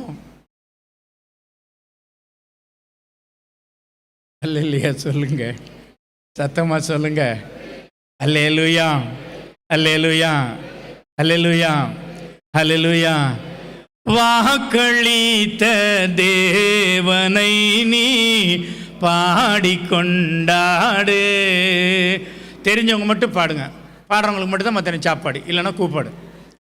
வாக்களித்த தேவனை நீ பாடிக்கொண்டாடு, ஊக்கமான ஆவி உன்னை தாங்க மன்றாடு, ஊக்கமான ஆவி உன்னை தாங்க மன்றாடு. சோர்ந்து போகாதே மனமே, சோர்ந்து போகாதே, சோர்ந்து போகாதே மனமே, சோர்ந்து போகாதே. கண்டுனை அழைத்த தேவன் கைவிடும்.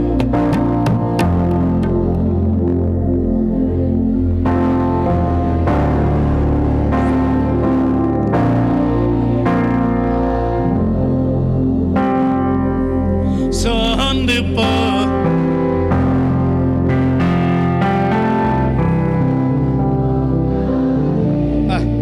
எல்லாம் வயிற்று பசியோட சோர்ந்து உட்காந்துருக்கல போய் இந்த பாட்டை படிக்க சொன்னா, ஐயா என்னையா நம்ம ஒரு நாள்ல நீங்க சோர்ந்து போயிட்டீங்கன்னா அது 3 நாள் கிடந்ததுங்களே. சோர்ந்து பார்க்காதீங்க, பாடுமா. துன்பங்கள் தொல்லைகள் உன்னை சூழ்ந்து கொண்டாலும், நீ பாடுங்க. துன்பங்கள் தொல்லைகள் உன்னை சூழ்ந்து, அன்பர் உன்னை தேற்றும் நேரம் ஆனந்தமல்.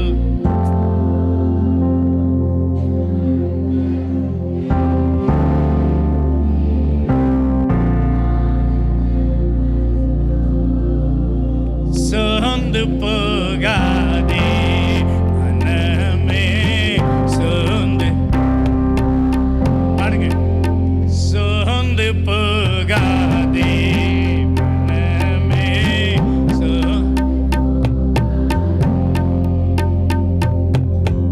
அடுத்த கவி.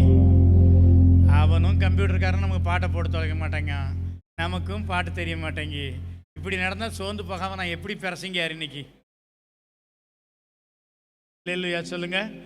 அவங்களுக்கும் வாசிக்க ஓட மாட்டேங்க, என்னதுக்கு ஸ்கேல தான் வாசிப்பாங்க சொல்லுங்க. சோதனைகளை சகிப்போர் பாக்கியவான்,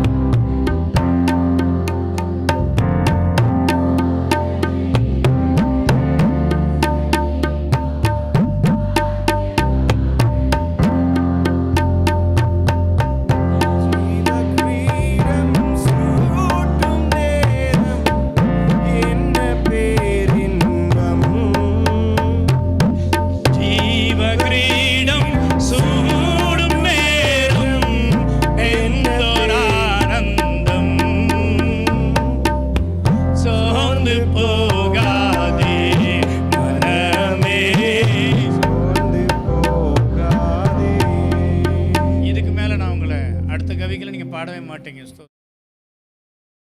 இல்லையா சொல்லுங்க. அல்லேலூயா, அல்லேலூயா, அல்லேலூயா. 1 சாமுவேலின் புத்தகம் 30ஆம் அதிகாரம் வாசிக்கலாம். 30ஆம் அதிகாரம் 9-10 வசனங்களை வாசிக்கலாம். அப்பொழுது தாவீதும் அவனோடு இருந்த 600 பேரும் போனார்கள். அவர்கள் பேசோர் ஆற்றண்டைக்கு வந்தபோது அங்கே சிலர் நின்று போனார்கள். அடுத்ததையும் படிங்கம்மா.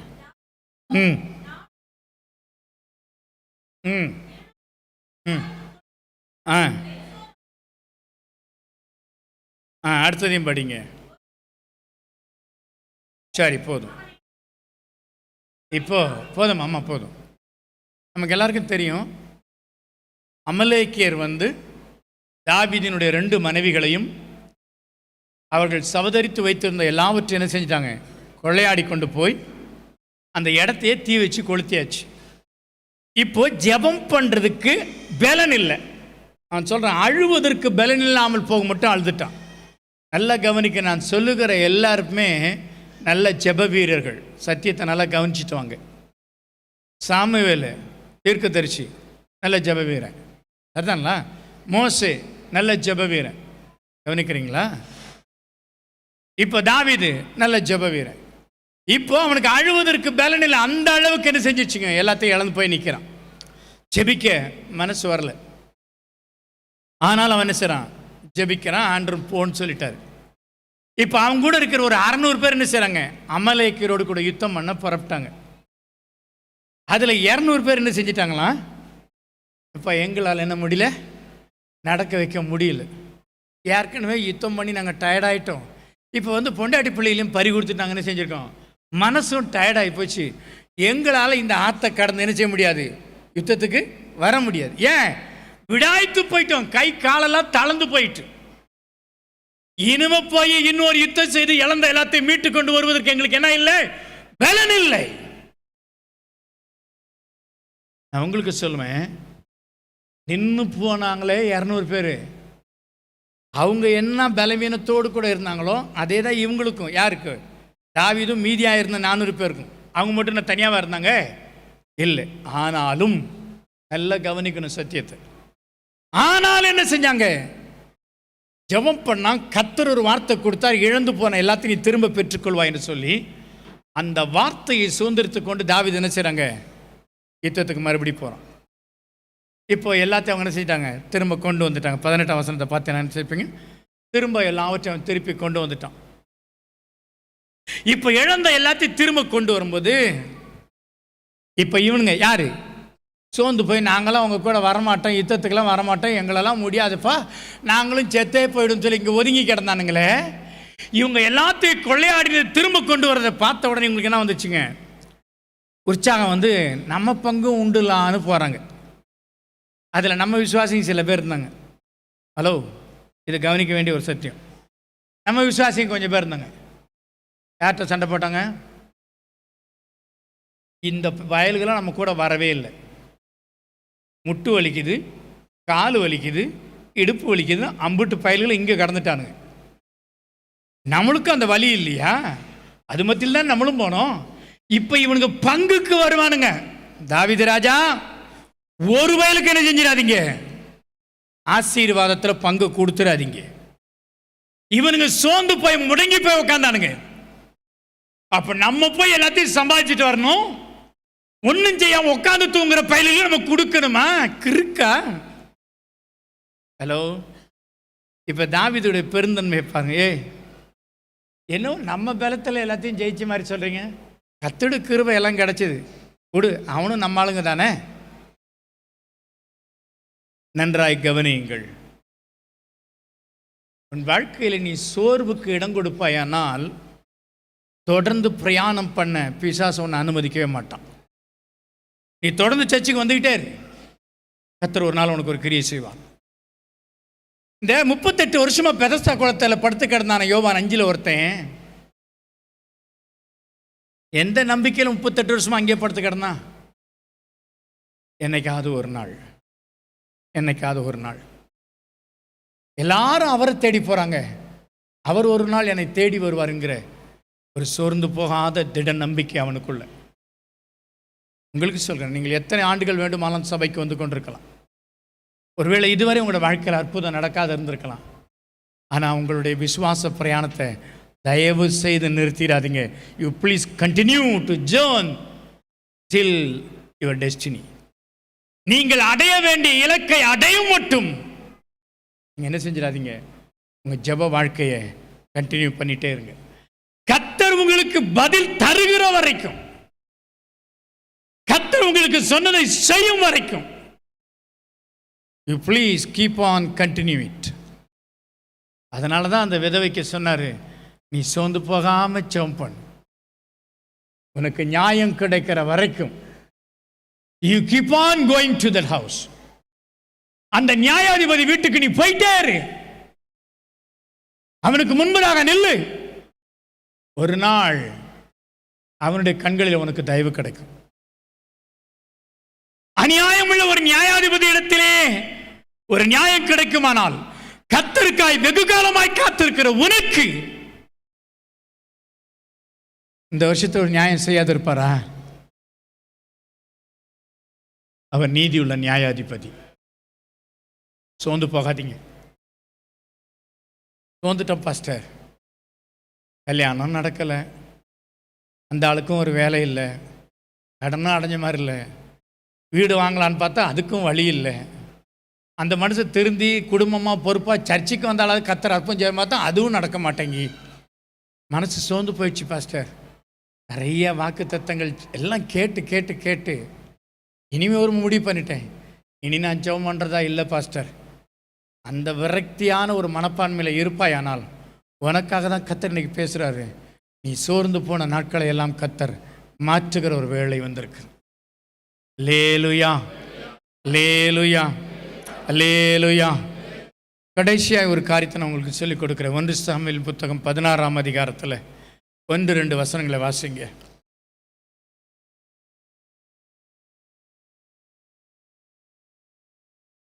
கர்த்தர் சாமுவேலை நோக்கி, இஸ்ரவேல் மேல் ராஜாவாய் இராதபடிக்கு நான் புறக்கணித்து தள்ளின சவுலுக்காக நீ எந்த மட்டும் துக்கித்துக் கொண்டிருப்பாய்?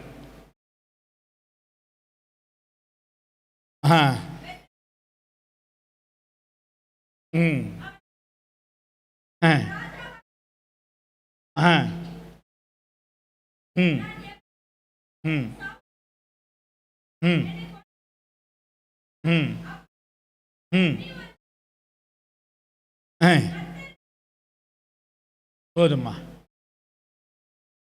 மிகப்பெரிய தீர்க்கதரிசி, கடைசி நியாயாதிபதி இஸ்ரவேல்ல யாருங்க? சாமுவேல். இப்போ இவன் மனசு சோர்ந்து போயிடுச்சு. எதுக்காக?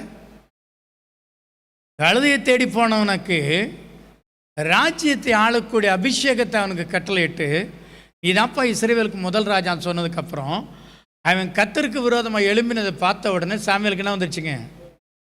இந்த பாவி பையில போய் நான் அபிஷேகம் பண்ணிட்டேனே, இவனை போய் நான் ராஜாவாக அபிஷேகம் பண்ணிட்டேனே. மனசு துக்கம், சோர்ந்து போச்சு, முடங்கி உட்காந்துட்டான். நிறைய பேருடைய வாழ்க்கையில் இன்னைக்கு அப்படி தான். யாரோ ஒரு துரோகம் செஞ்சிட்டாங்க, யாரோ ஒருத்தர் உங்களை நம்பிக்கை மோசம் பண்ணிட்டாங்க, யாரோ ஒருத்தர் உங்களை ஏமாத்திட்டாங்க என்பதற்காக நீ கர்த்தருடைய சித்தத்தை நிறைவேற்றாதபடிக்கு முடங்கி கிடக்காத. நான் ஆரம்பத்திலே சொன்னேன், நம்முடைய வாழ்க்கையில் ஒரு சோர்வுகள் வந்தோன்னா முதல்ல நம்ம அதை யாற்ற காட்டுறோம்னா கர்த்தர்ட்ட தான் காட்டுறோம். ஜெபத்தை நிறுத்திடுறோம், ஆலயத்துக்கு போகிறத நிறுத்திடுறோம், வேதத்தை வாசிக்கிறத நிறுத்திடுறோம், தேவனை குறை சொல்கிறோம். இந்த சாமுவேல் அதான் பண்ணான், துக்கமாக போய் உட்காந்துட்டான். இப்போ கர்த்தர் சொன்னார், அந்த சவுல் பண்ணது எனக்கே பிடிக்கல, அவனை நான் தள்ளிட்டேன், இனி அவன் ராஜா இல்லை, நானே அவனை தள்ளிட்டேன், போயிட்டான், போய் தொலைஞ்சிட்டான். நீ ஏன் இன்னும் அவனை நினச்சிட்டு இருக்கிற? உங்கள் வாழ்க்கையின் ஆசீர்வாதத்திற்கு தடை நான் உங்களுக்கு சொல்லட்டுங்களா? சில பிரச்சனைகள் நம்முடைய வாழ்க்கையில் முடிஞ்சு போயிருக்கும், ஆனாலும் நம்ம மறுபடியும் என்ன செஞ்சுருப்போம்? ஹலோ, சில ஆட்களை கர்த்தர் நம்மளை விட்டு கொண்டு போயிருப்பார், ஆனால் நாம் என்ன செஞ்சுருப்போம்? பிரதர், அவருக்கு நான் என்னெல்லாம் செஞ்சுருக்கேன் தெரியுமா பிரதர்? உங்களுக்கெல்லாம் தெரியாது. பிள்ளை மாதிரி பார்த்தேன், என் பிள்ளைகளுக்கு துணி எடுத்தேன், அவருக்கு துணி எடுப்பேன். என் வீட்டுக்கு ஒரு பண்டை வாங்கினா அவன் வீட்டுக்கு ஒரு பண்டை வாங்க. இப்படி நான் பிள்ளையா வளர்த்தவன் தான் எனக்கு பியாயாவது நின்றுட்டான். எது சிலர் நம்முடைய வாழ்க்கையில் செய்கிற துரோகங்கள் நாம் மன்னிச்சிருவோம், ஆனால் என்ன செய்ய மாட்டோம். ஹலோ சொல்லுங்கள், பக்கத்தில் இருக்கவங்க பார்த்து சொல்லுங்கள். நம்ம மன்னிச்சிருவோம். இந்த கீழ்ப்படியாத சந்ததிக்கு எத்தனை வாட்டி தான் நான் பிரசங்கம் பண்ணுறேன். பக்கத்தில் முகத்தை பாடுறேன், என் முகத்தை பார்க்குறீங்க. சொல்லுங்கள். நாம் மன்னிச்சிருவோம், ஆனால் மறக்க மாட்டோம். அதான் தடையே, அதான் தடையே. அந்த நபரை மன்னிச்சிருவோம், ஆனால் நம்ம மன்னிச்ச மாட்டோம் அவங்க செய்ததை. இவன் அதனால தான் துக்கம், மனசு ஏன் சோர்ந்து போதுங்க. நம்ம அடிக்கடி கிறிஸ்தவர்கள் ஆவிக்குரியர்கள் சொல்ற வார்த்தை தான், சிலர் செய்கிற துரோகங்கள், ஏமாற்றங்கள், வஞ்சகங்கள், இதெல்லாம் திரும்ப திரும்ப நம்மள வந்து என்ன செய்யுங்க. இப்படி பண்ணிட்டாள அந்த அக்கா, இப்படி சொல்லி நான் தான் அவங்கள சர்ச்சை கூட்டு போனேன். ஏன் துட்டை போட்டு ஆட்டாளித்து எக்க வாங்க வாங்க நான் தான் கூட்டு வந்தேன். இன்னைக்கு அவன் அங்கே போய் ஸ்டேஜில் ஏறி பாட்டு பாட ஆரம்பிச்சேன். யாருன்னு கேட்க அவன், எனக்கு இதுவும் வேணும் இன்னமும் வேணும். அந்த அவளை நான் கூப்பிட்டு வந்தேன். ஹலோ, இன்னைக்கு அவளுக்கு 2 வசனம் தெரிஞ்சவனா அவ சொல்றா, உங்க மேலலாம் ஆண்டவர் இல்லை, ஆவியும் இல்லை, நீங்க பாவியா இருக்கீங்கன்னு சொல்லுதா. எனக்கு எப்படி தெரியுமா, நான் தான் அவளை கூப்பிட்டு வந்தேன். பேயாடி சாமியாடி நல்ல சேலை இருக்காது. நான் ஏன் சேலை கொடுத்து கட்டிட்டு வாங்க, ஏன் பைபிளை கொடுத்து கூட்டு வந்தேன். அவதான் இன்னைக்கு. ஹலோ, எதினால் உன் மனம் சோர்ந்து போய் இருக்கிறது. சாமுவேல் பெரிய தீர்க்கதரிசி தான், மனசில் செஞ்சிட்டாங்க. யாருக்கும் வரத்தானே செய்யும், கர்த்தர் இல்லைன்னு சொல்லலை. ஆனால் நானே அதை மறந்து தள்ளிட்டேன், நீ ஏன் நினச்சிட்டு இருக்கேன்னு சொல்கிறாரு. எத்தனை பேர் நினச்சிட்டு இருக்கீங்க? போன வருஷம் முடிஞ்சது இன்னைக்கு வரைக்கும் நம்ம நினச்சிட்ருக்கோம். பாஸ்டர் நீங்கள் சொல்கிறதெல்லாம் கரெக்டு தான் பாஸ்டர், அவங்க சர்ச்சுக்கு வரும்போது நான் பார்ப்பேன் பாஸ்டர், அப்படியே என் மனசு அந்த பழசெல்லாம் மறக்க முடியாது பாஸ்டர். எப்படி பாஸ்டர் மறக்க முடியும்? என் வீட்டுக்கா அப்போவே சொன்னாவ, நீ எல்லாத்தையும் நம்பி நம்பி தூக்கி கொடுக்க, ஒரு நாள் அவ உனக்கு திருநெல்வேலி அல்வா கொடுப்பா, அப்போதாண்டி உனக்கு தெரியும் சொன்னாவ. அவங்க தீர்க்கதரிசி இல்லை பாஸ்டர், ஆனால் கரெக்டாக சொல்லுவாவ. இவன் அப்படித்தானே. இந்த கட்சியில் நிறைய பேர் இருக்கிறீங்க, பாதிக்கப்பட்டவங்களாம். கர்த்தர் அதை மறக்க பண்ணிட்டார், அந்த ஆளே தூக்கிட்டார், வேண்டான்ட்டார். நீ மறுபடியும் என்ன தூக்கி மேலே உட்கார வச்சுக்கிற. இப்போ அவனுக்கு சொன்னார், நீ போய் இன்னொருவனை ராஜாவாக அபிஷேகம் பண்ண. ஒரு விசுவாசி, ஒரு ஊழியக்காரன் வாழ்க்கையை துரோகம் பண்ணா, ஏமாத்தனா, மோசம் போக்கனான்னு சொல்றதுக்காக உன் தேவனாகிய கர்த்தர் உன்மேல் வைத்திருக்கிற சித்தத்தை, தரிசனத்தை நீ என்ன செஞ்சிடாத, விட்டுடாதே.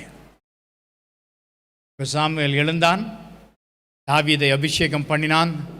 தாவீது சமஸ்த இஸ்ரவேலுக்கு ராஜாவாய் மாத்திரமல்ல, அவன் சொந்ததில் சாலமோனை கொண்டு கர்த்தர் ஆலயத்தை கட்டினார். ஒருவேளை தாவீது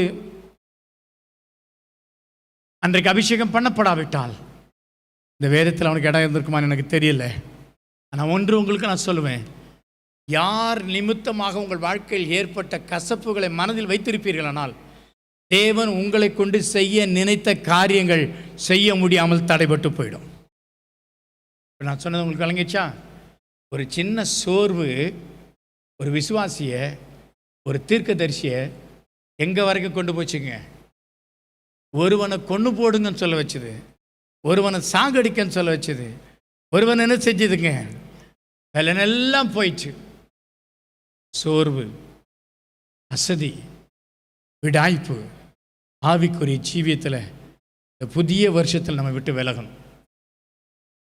அன்றைக்கு அவன் சோர்ந்து போயிட்டான், அவ்வளோதான். கர்த்தர் எலியாவை விடலை, அவனுக்கு மன்னாவை கொடுத்து பலப்படுத்தினார். இன்றைக்கு உனக்கு பரலோக மன்னாவாகிய தம்முடைய வார்த்தையை கொடுத்து கர்த்தர் உன்னை பலப்படுத்துகிறவராக இருக்கிறார். அல்லேலூயா. உங்களுக்கு எனக்கும் பலப்படுத்துறதுக்கு கர்த்தருடைய வார்த்தை தான். எப்பெல்லாம் நீங்கள் சோர்ந்து போகிறீங்களோ அப்பெல்லாம் கர்த்தருடைய வார்த்தையை தியானிங்க. எப்பெல்லாம் மனசு சோர்ந்து போகிறீங்களோ அப்பெல்லாம் வேத வசனத்தை சத்தமாக வாசிங்க. இந்த வேதம் உங்களை பலப்படுத்தும். அந்த வேதம் உங்கள் சோர்வுகளை நீக்கும். தொடர்ந்து உங்களுடைய வாழ்க்கையில் உங்களை வாழச் செய்யும். அத்தோடு மாத்திரமா, தேவ தரிசனத்தை மறக்க பண்ணுகிற அந்த சோர்வுகள் உங்களை விட்டு நீங்கிற பொழுது நீங்கள் மறுபடியும் எழும்பி கர்த்தருக்காக ராஜாக்களை தீர்க்கதரிசிகளை அபிஷேகம் கையை தட்டி நல்ல சத்தமா ஊனர்கள், ஊமையர்கள், முடவர்கள், சப்பானிகள் உயிர் தெழுந்திருப்பீர்களானால் உற்சாகமாய் கைகளை தட்டி நல்ல வாய்களை திறந்து ஆமென் ஆமென் ஆமென் ஆமென் ஆமென் ஆமென் ஆமென் என்று சொல்லுங்க. ஆண்டவரே, உமக்காக நான் வைராக்கியமாய் இன்னும் ஜெபிப்பேன் ஆண்டவரே, இன்னும் ஊழியம் செய்வேன் ஆண்டவரே, இன்னும் உமக்காய் மகா வைராக்கியமாய். ஹல்லேலூயா ஹல்லேலூயா. உனக்காய் பரிதபிக்கிறவர் உண்டு. எதுக்கு தெரியுமா? இந்த எலியாவின் மேலே கர்த்தருக்கு ஒரு பரிதபம் உண்டுச்சு. எதுக்கு சொல்லுங்க? எனக்காக ஒரு காலத்தில் வைராக்கியமாக ஓடினவே, அக்கினியை இறக்கி 50 பேரை கொண்டு போட்டவன், வானத்து மழை நிறுத்தி இவ்வளோ பெரிய ஊழியத்தை செஞ்சுவேன், எவ்வளோ ஒரு யோசபேல் ஒரு பொம்மநாட்டி கொண்டு போடுவான்னு சொல்லிட்டு இவன் போயிட்டானே, என் ஊழியத்தை விட்டுட்டு போகிறேங்கானே, இவனை நான் எப்படி விடுவேன்னு அவன் மேலே பரிதபிக்கிறார். ஹலோ, இருக்கீங்களா? அவனை எப்படியாவது திரும்பவும் பயன்படுத்தணும். அவனுடைய ஆதி மேன்மை அவன் இழந்து போகாதபடிக்கு அவன் சாகிற வரைக்கும் கர்த்தருக்காய் பயன்படணும். வியாதியோ பலவீனமோ மன சோர்வுகளோ அவன் தரிசனத்தை விட்டு, அழைப்பை விட்டு, ஊழியத்தை விட்டு விலகி போகாதபடிக்கு மறுபடியும் அவனை உற்சாகப்படுத்துறதுக்கு கர்த்தர் புடமிடப்பட்ட வார்த்தையை அனுப்பி பலப்படுத்துகிறவராக இருக்கிறான். இந்த வார்த்தையை கேட்டு நீ மறுபடியும் உன்னை பலப்படுத்தி கொண்டால் இந்த வருஷத்தில் கர்த்தர் உன்னை கொண்டு பெரிய காரியங்களை செய்கிறவராக இருக்கிறான். புதிய அபிஷேகத்தின் வல்லமையினால் கர்த்தர் உன்னை நிரப்புகிறவராக இருக்கிறான். அவருடைய கிருபை உன்னை பலமாய் பயன்படுத்துகிறதா இருக்கிறது. உன் ரட்சிப்பின் நாளிலே உனக்கு இருந்த ஜெப ஆவியை மறுபடி கர்த்தர் உனக்குள்ளே. அல்லேலூயா அல்லேலூயா அல்லேலூயா அல்லேலூயா. உனக்காய் பரிதபிக்கிறவர். எப்படியெல்லாம் ஜெபிச்சான் இவன். ஆலயமே கதின்னு கிடந்தவன், கர்த்தருடைய ஊழியமே கதின்னு கிடந்தவன், கர்த்தர் தான் சொல்லிட்டு இருந்தவன். இன்னைக்கு எப்படி நீ நிற்கிற? இந்த ஆராதனை நாளில் கர்த்தர் உன்னை பார்த்து எதற்காக பரிதபிக்கிறார்? அதை கொஞ்சம் யோசிச்சுப்பார். இந்த ஆலயத்தின் மேல் உனக்கு இருந்த வைராக்கியம் எங்க? எல்லாத்தையும் தூக்கி எரிஞ்சிட்டு எங்க சர்ச்சை, எங்க பாஸ்டர், எங்க ஊழியம், எங்க சபைன்னு ஓடிட்டு இருந்தியே, அந்த வைராக்கியம் எங்கே? உன் வாழ்க்கையில் ஏற்பட்டதான சோர்வுகள், சில விசுவாசிகள், சில மனுஷருடைய கிரியைகள் உன்னை சோர்ந்து போக செய்திருக்கலாம், சாமுவேலை போல. ஆனால் உனக்குள்ள இருக்கிற அந்த அபிஷேகம், உன்னை ரட்சித்த ஆண்டவருடைய கிருபை இன்னும் உன்னை விட்டு போகலை. நீ எழுந்துரு, நீ மறுபடியும் எழுந்துரு. இன்னும் ராஜாக்களையும் தீர்க்கதரிசியும் உன்னை கொண்டு தான் கர்த்தர் உருவாக்க போகிறார். உன்னை கொண்டு தான் கர்த்தர் அபிஷேகம் பண்ண போகிறார். நீ எலியாவாய் மாறணும். நீ எழுந்தணும். படுத்து கிடந்த நாட்கள் போதும். சோம்பேறியாய் வாழ்ந்த நாட்கள் போதும். மன சோர்வுகளுக்கு இடம் கொடுக்காதே. உன் ஆத்துமாவை சோர்ந்து போக விடாதே. மறுபடியும் உற்சாகமாய் பாடி கர்த்தரை மகிமைப்படுத்து. கர்த்தருடைய பலமுள்ள அபிஷேகம் இன்றைக்கு உன்மேல் கடந்து வருகிறதா இருக்கிறது. நம்ம எல்லாரும் எழும்பி நின்று தேவ அபிஷேகத்திற்காய் ஒரு உற்சாகத்தின் ஆவியானவர் நம்மை நிரப்பத்தக்கதாய் நம்முடைய எல்லா மன சோர்வுகளையும் தேவன் நீக்கி போட்டு உனக்காய் பரிதபிக்கிற ஆண்டவர். உலகத்தின் நன்மைகள் இல்லை என்று சொல்லி நீ சோர்ந்து போனாயா? அல்லது ஒரு காலத்தில் தேவனுக்காய் வைராக்கியமாக நின்ற நான் இன்றைக்கு வெறுமையாக நிற்கிறேனே என்று சொல்லி சோர்ந்து போனாயா? அல்லது உலக மனுஷர்களுடைய பரியாசமான வார்த்தைகளினால், நிந்தைகளினால், கேள்விகளினால் பதில் சொல்ல முடியாதபடிக்கு நிந்தை என் இருதயத்தை பிளந்தது. நான் மிகவும் வேதனைப்படுகிறேன். எனக்காக பரிதபிக்கிறவன் உண்டோ என்று சொல்லி கர்த்தரோடு கூட நீ இருக்கிறாயா? உன்னை சோதித்துப்பார். அவருடைய வசனத்தின் மேல் வாஞ்சியா இருக்கிறாயா? அல்லது உன் வயிறு நிரம்பினால் போதும் என்று இருக்கிறாயா? ஒரு 10 நிமிஷம் தான் தேவ சமூகத்தில். இது ஜெப வேளை. இது நாம் சோர்ந்து போகாமல் உனக்காய் பரிதபிக்கிறார். ஒரு நாளில் எதையும் எதிர்பார்க்காம என் பாதத்தில் விழுந்து கிடந்தாலே, ஒரு காலத்தில் ஊழியம் ஊழியம் ஓடி வந்தாலே, கிராம ஊழியம், சுவிசேஷ ஊழியம் எல்லாத்துக்கும் ஓடி வந்தேன். என்ன ஆனது இன்றைக்கு என்று சொல்லி உன்னை குறித்து கர்த்தர் பரிதபிக்கிறார். உன்னை காட்டிலும் எலியா பலமான ஊழியத்தை செய்து தான் சோர்ந்து போனான். சாமுவேல் பலமான ஊழியத்தை செய்து தான் சோர்ந்து போனான். ஹலோ, இருக்கீங்களா? இன்றைக்கு ஆராதனை நாளில் மோசே பலமான ஊழியத்தை செய்தான் சோர்ந்து போனான். ஆனால் அவர்கள் சோர்ந்து போய் மரித்தால் நலம் என்று சொன்னபோது கர்த்தர் விடாதபடிக்கு இன்னும் ஒரு விஷயம் அவர்கள் எடுத்து பயன்படுத்தின அதே ஆண்டவர் 2022 திரளான ஜனங்களை அவரண்டையில் கொண்டு வரும்படியாய் ஆவிக்குரிய மன்னாவினாலும் பூமிக்குரிய மன்னாவினாலும் உன்னை திருப்தி உண்டாக்க செய்கிறவராய் இருக்கிறார். 2 கைகளையும் பரலோகத்துக்கு நேராக உயர்த்தி என்னை மறுபடியும் அபிஷேகம் பண்ணுங்க ஆண்டவரே. ஆதியிலே செய்த கிரியைகளை நான் செய்யத்தக்கதாய்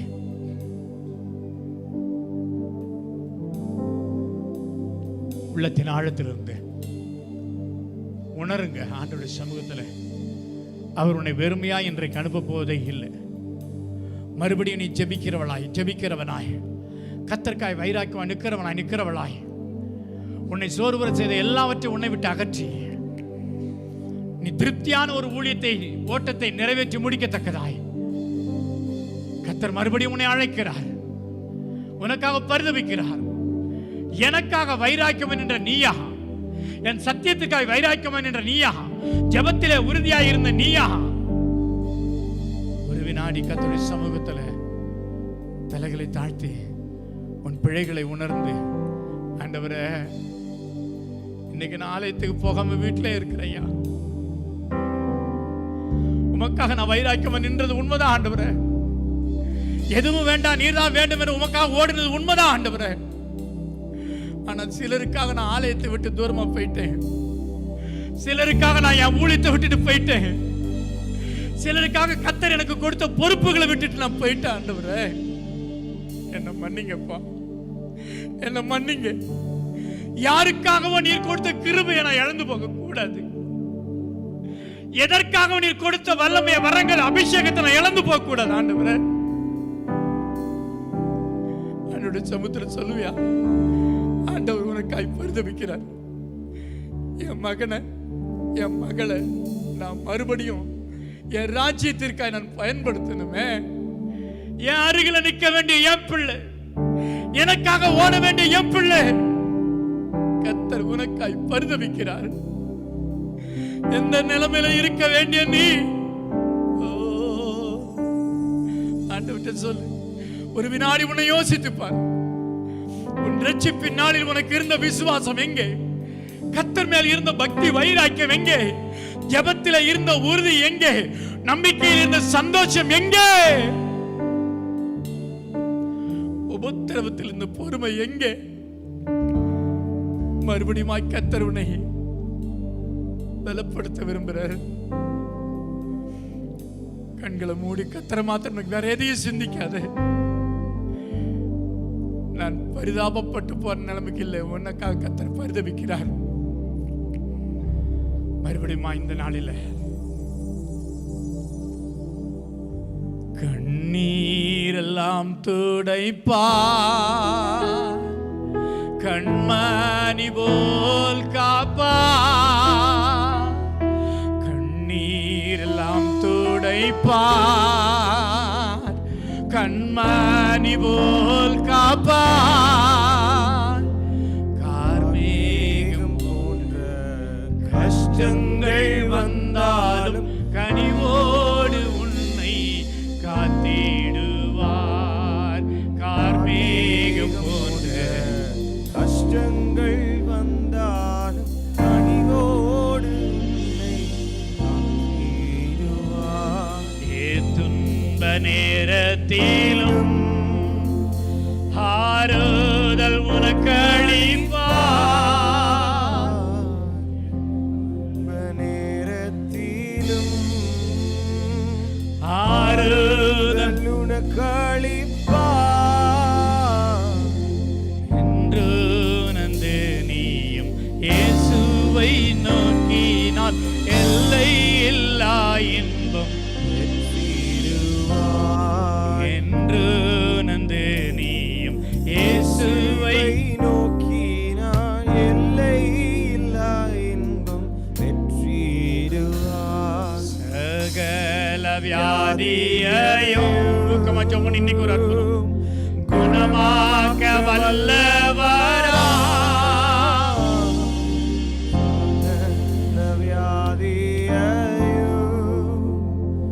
குணமாக்க வல்லவரா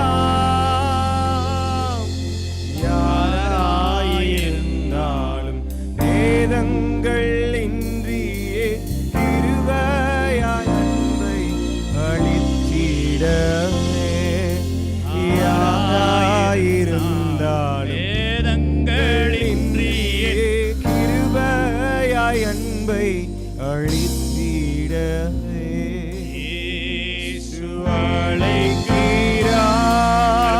சந்தர்ப்பத்தை கர்த்தர் கொடுக்கிறார்.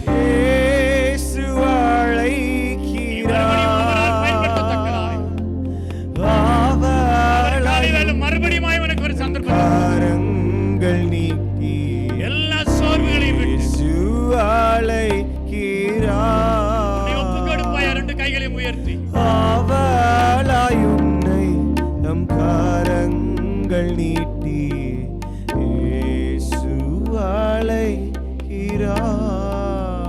உங்களுக்காக நான் ஜெபிக்கிற இந்த வேளையில் தானே உணர்வு அடைந்தவர்களாய் ஆண்டவர்கிட்ட சொல்லுங்க, ஆண்டவரே பல விஷயத்தில் நான் ஜெபிச்சு சோர்ந்து போயிட்டேயா. அன்னைக்கு வனாந்திரத்தில் அந்த ஜனங்க சோர்ந்து போயிடக்கூடாதுன்னு சொல்லி சரீரத்துக்கு வேண்டியது கொடுத்தவர் இன்றைக்கு ஆவிக்குரியது எங்களுக்கு நீ கொடுத்திருக்கிறீரே என்று சொல்லி அப்படியே ஆண்டவர் சமத்தில் அர்ப்பணிப்பீங்களா? அன்பின் பரலோக பிதாவே, இந்த ஜனங்களுக்காய் நானும் பரிதவிக்கிறையா. ரட்சிப்பின் நாள் இந்த வைராக்கியத்தையும் விசுவாசத்தையும் ஜெப ஜீவியத்தையும் இந்த திருச்சபை பிள்ளைகளுக்கு நீ தந்தருளுவீராக. பலவிதமான போராட்டங்கள், நிந்தைகள், அவமானங்கள், வியாதிகள், பலவீனங்கள், சோர்வுகள், இழப்புகள், நஷ்டங்கள் இவைகளை நிமித்தமாய் சோர்ந்து போன நம்முடைய பிள்ளைகளை மறுபடியும் தட்டி எழுப்பி அவர்களுக்கு ஜெப ஆவியாளர்களை கட்டளையிட்டு அவருடைய சரீர சோர்வுகளை நீக்கி மன சோர்வுகளை நீக்கி இந்த வருஷத்தில் நம்முடைய பிள்ளைகளை கர்த்தர் பலமாய் பயன்படுத்தும்படியாய் ஜெபிக்கிறேன். இந்த நாளில் நம்முடைய பிள்ளைகளுக்காய் பரிதவிக்கிறவர் நீர் சுவாமி. ஒவ்வொரு மேலும் உடைய தயவுள்ள கரம் இறங்கட்டும். அவர்கள் சோர்வுகளை நீக்கி பலமுள்ள ஆவியை கட்டளையிட்டு அவர்களை பரிசுத்தப்படுத்தி இன்னும் உமக்காய் இந்த கடைசி காலத்தில் எழும்ப தங்கள் ஜெபங்களினால் உற்சாகமான ஊழியங்களினால் இந்த திருச்சபைக்கு திரளான ஜனங்களை கொண்டு வர இன்றைக்கும் பிள்ளைகள் மேல் அபிஷேகம் கடந்து வரும்படி ஆட்சேபிக்கிறோம். வாஞ்சிக்கிற ஒவ்வொரு மேலும் அபிஷேகம் எலியாவை, மோசேயை, ஆண்டவரே சாமுவேலை, தாவீதை திரும்ப அபிஷேகம் பண்ண அதே அபிஷேகத்தின் வல்லமை உடைய பிள்ளைகள் மேல் வாஞ்சிக்கிறவர்கள் இறங்கும்படி ஆட்சேபிக்கிற சுவாமி. கைகளை தட்டி பெற்றுக் கொள்ளுங்க. அபிஷேகத்தின் வல்லமை, அபிஷேகத்தின் வல்லமை, அபிஷேகத்தின் வல்லமை.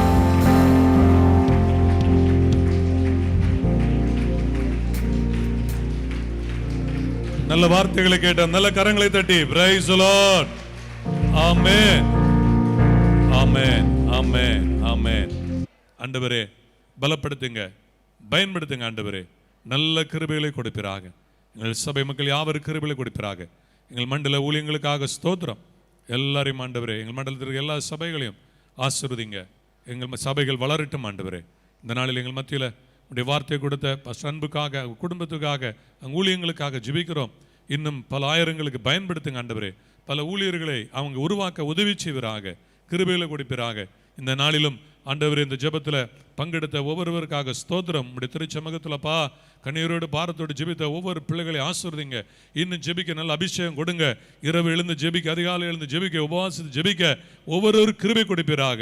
ஆண்டவரே உமக்கு ஸ்தோத்திரம். 4 தினத்தில் நடக்கிற இந்த கூட்டத்தையும் ஆசீர்வதித்து தருவீராக. இந்த நாள் கூட்டங்களுக்காக ஆண்டவரே பிரயாசப்பட்ட இந்த இடத்தை ஆயத்தப்படுத்தின ஆண்டவர் இந்த மீடியா டீமுக்காக ஜெபிக்கிறோம். அவர்கள் பிரயாசப்பட்டு பலருக்கு, இந்த சபைகள் பலருக்கு செங்கோட்டை மண்டல அளவில் அநேகர் ஆண்டவரே வீட்டிலிருந்து வர முடியாதனால அந்த வீட்டில் இருந்து ஜெபிக்க பல இடங்களில் இருந்து கூடி ஜெபிப்பதற்கு ஆண்டவரே இந்த யூடியூப் சேனல் பயன்பட்டதே உமக்கு ஸ்தோத்திரம். அதற்காக பிரயாசப்பட்ட ஆண்டவரே ஒவ்வொரு ஆசீர்வதிங்க. உணவு காரியத்துக்காக பிரயாசப்பட்ட ஒவ்வொரு ஆசீர்வதிங்க. இதற்காக கொடுத்த ஒவ்வொருவரையும் ஆசீர்வதிப்பீராக. ஆண்டவருடைய கிருபை தொடர்ந்து எங்களை அற்புதமாக வழி நடத்தட்டும். துதிகன மகிமை உமக்கே நாங்கள் செலுத்தி ஜெபிக்கிறோம். இயேசுவின் நாமத்தில் பிதாவே, ஆமென். கர்த்தர் நம்முடைய ஜெபத்தை கேட்டார். கர்த்தரை ஸ்தோத்திரிப்போம். ஆமென். ஹல்லேலூயா, ஹல்லேலூயா.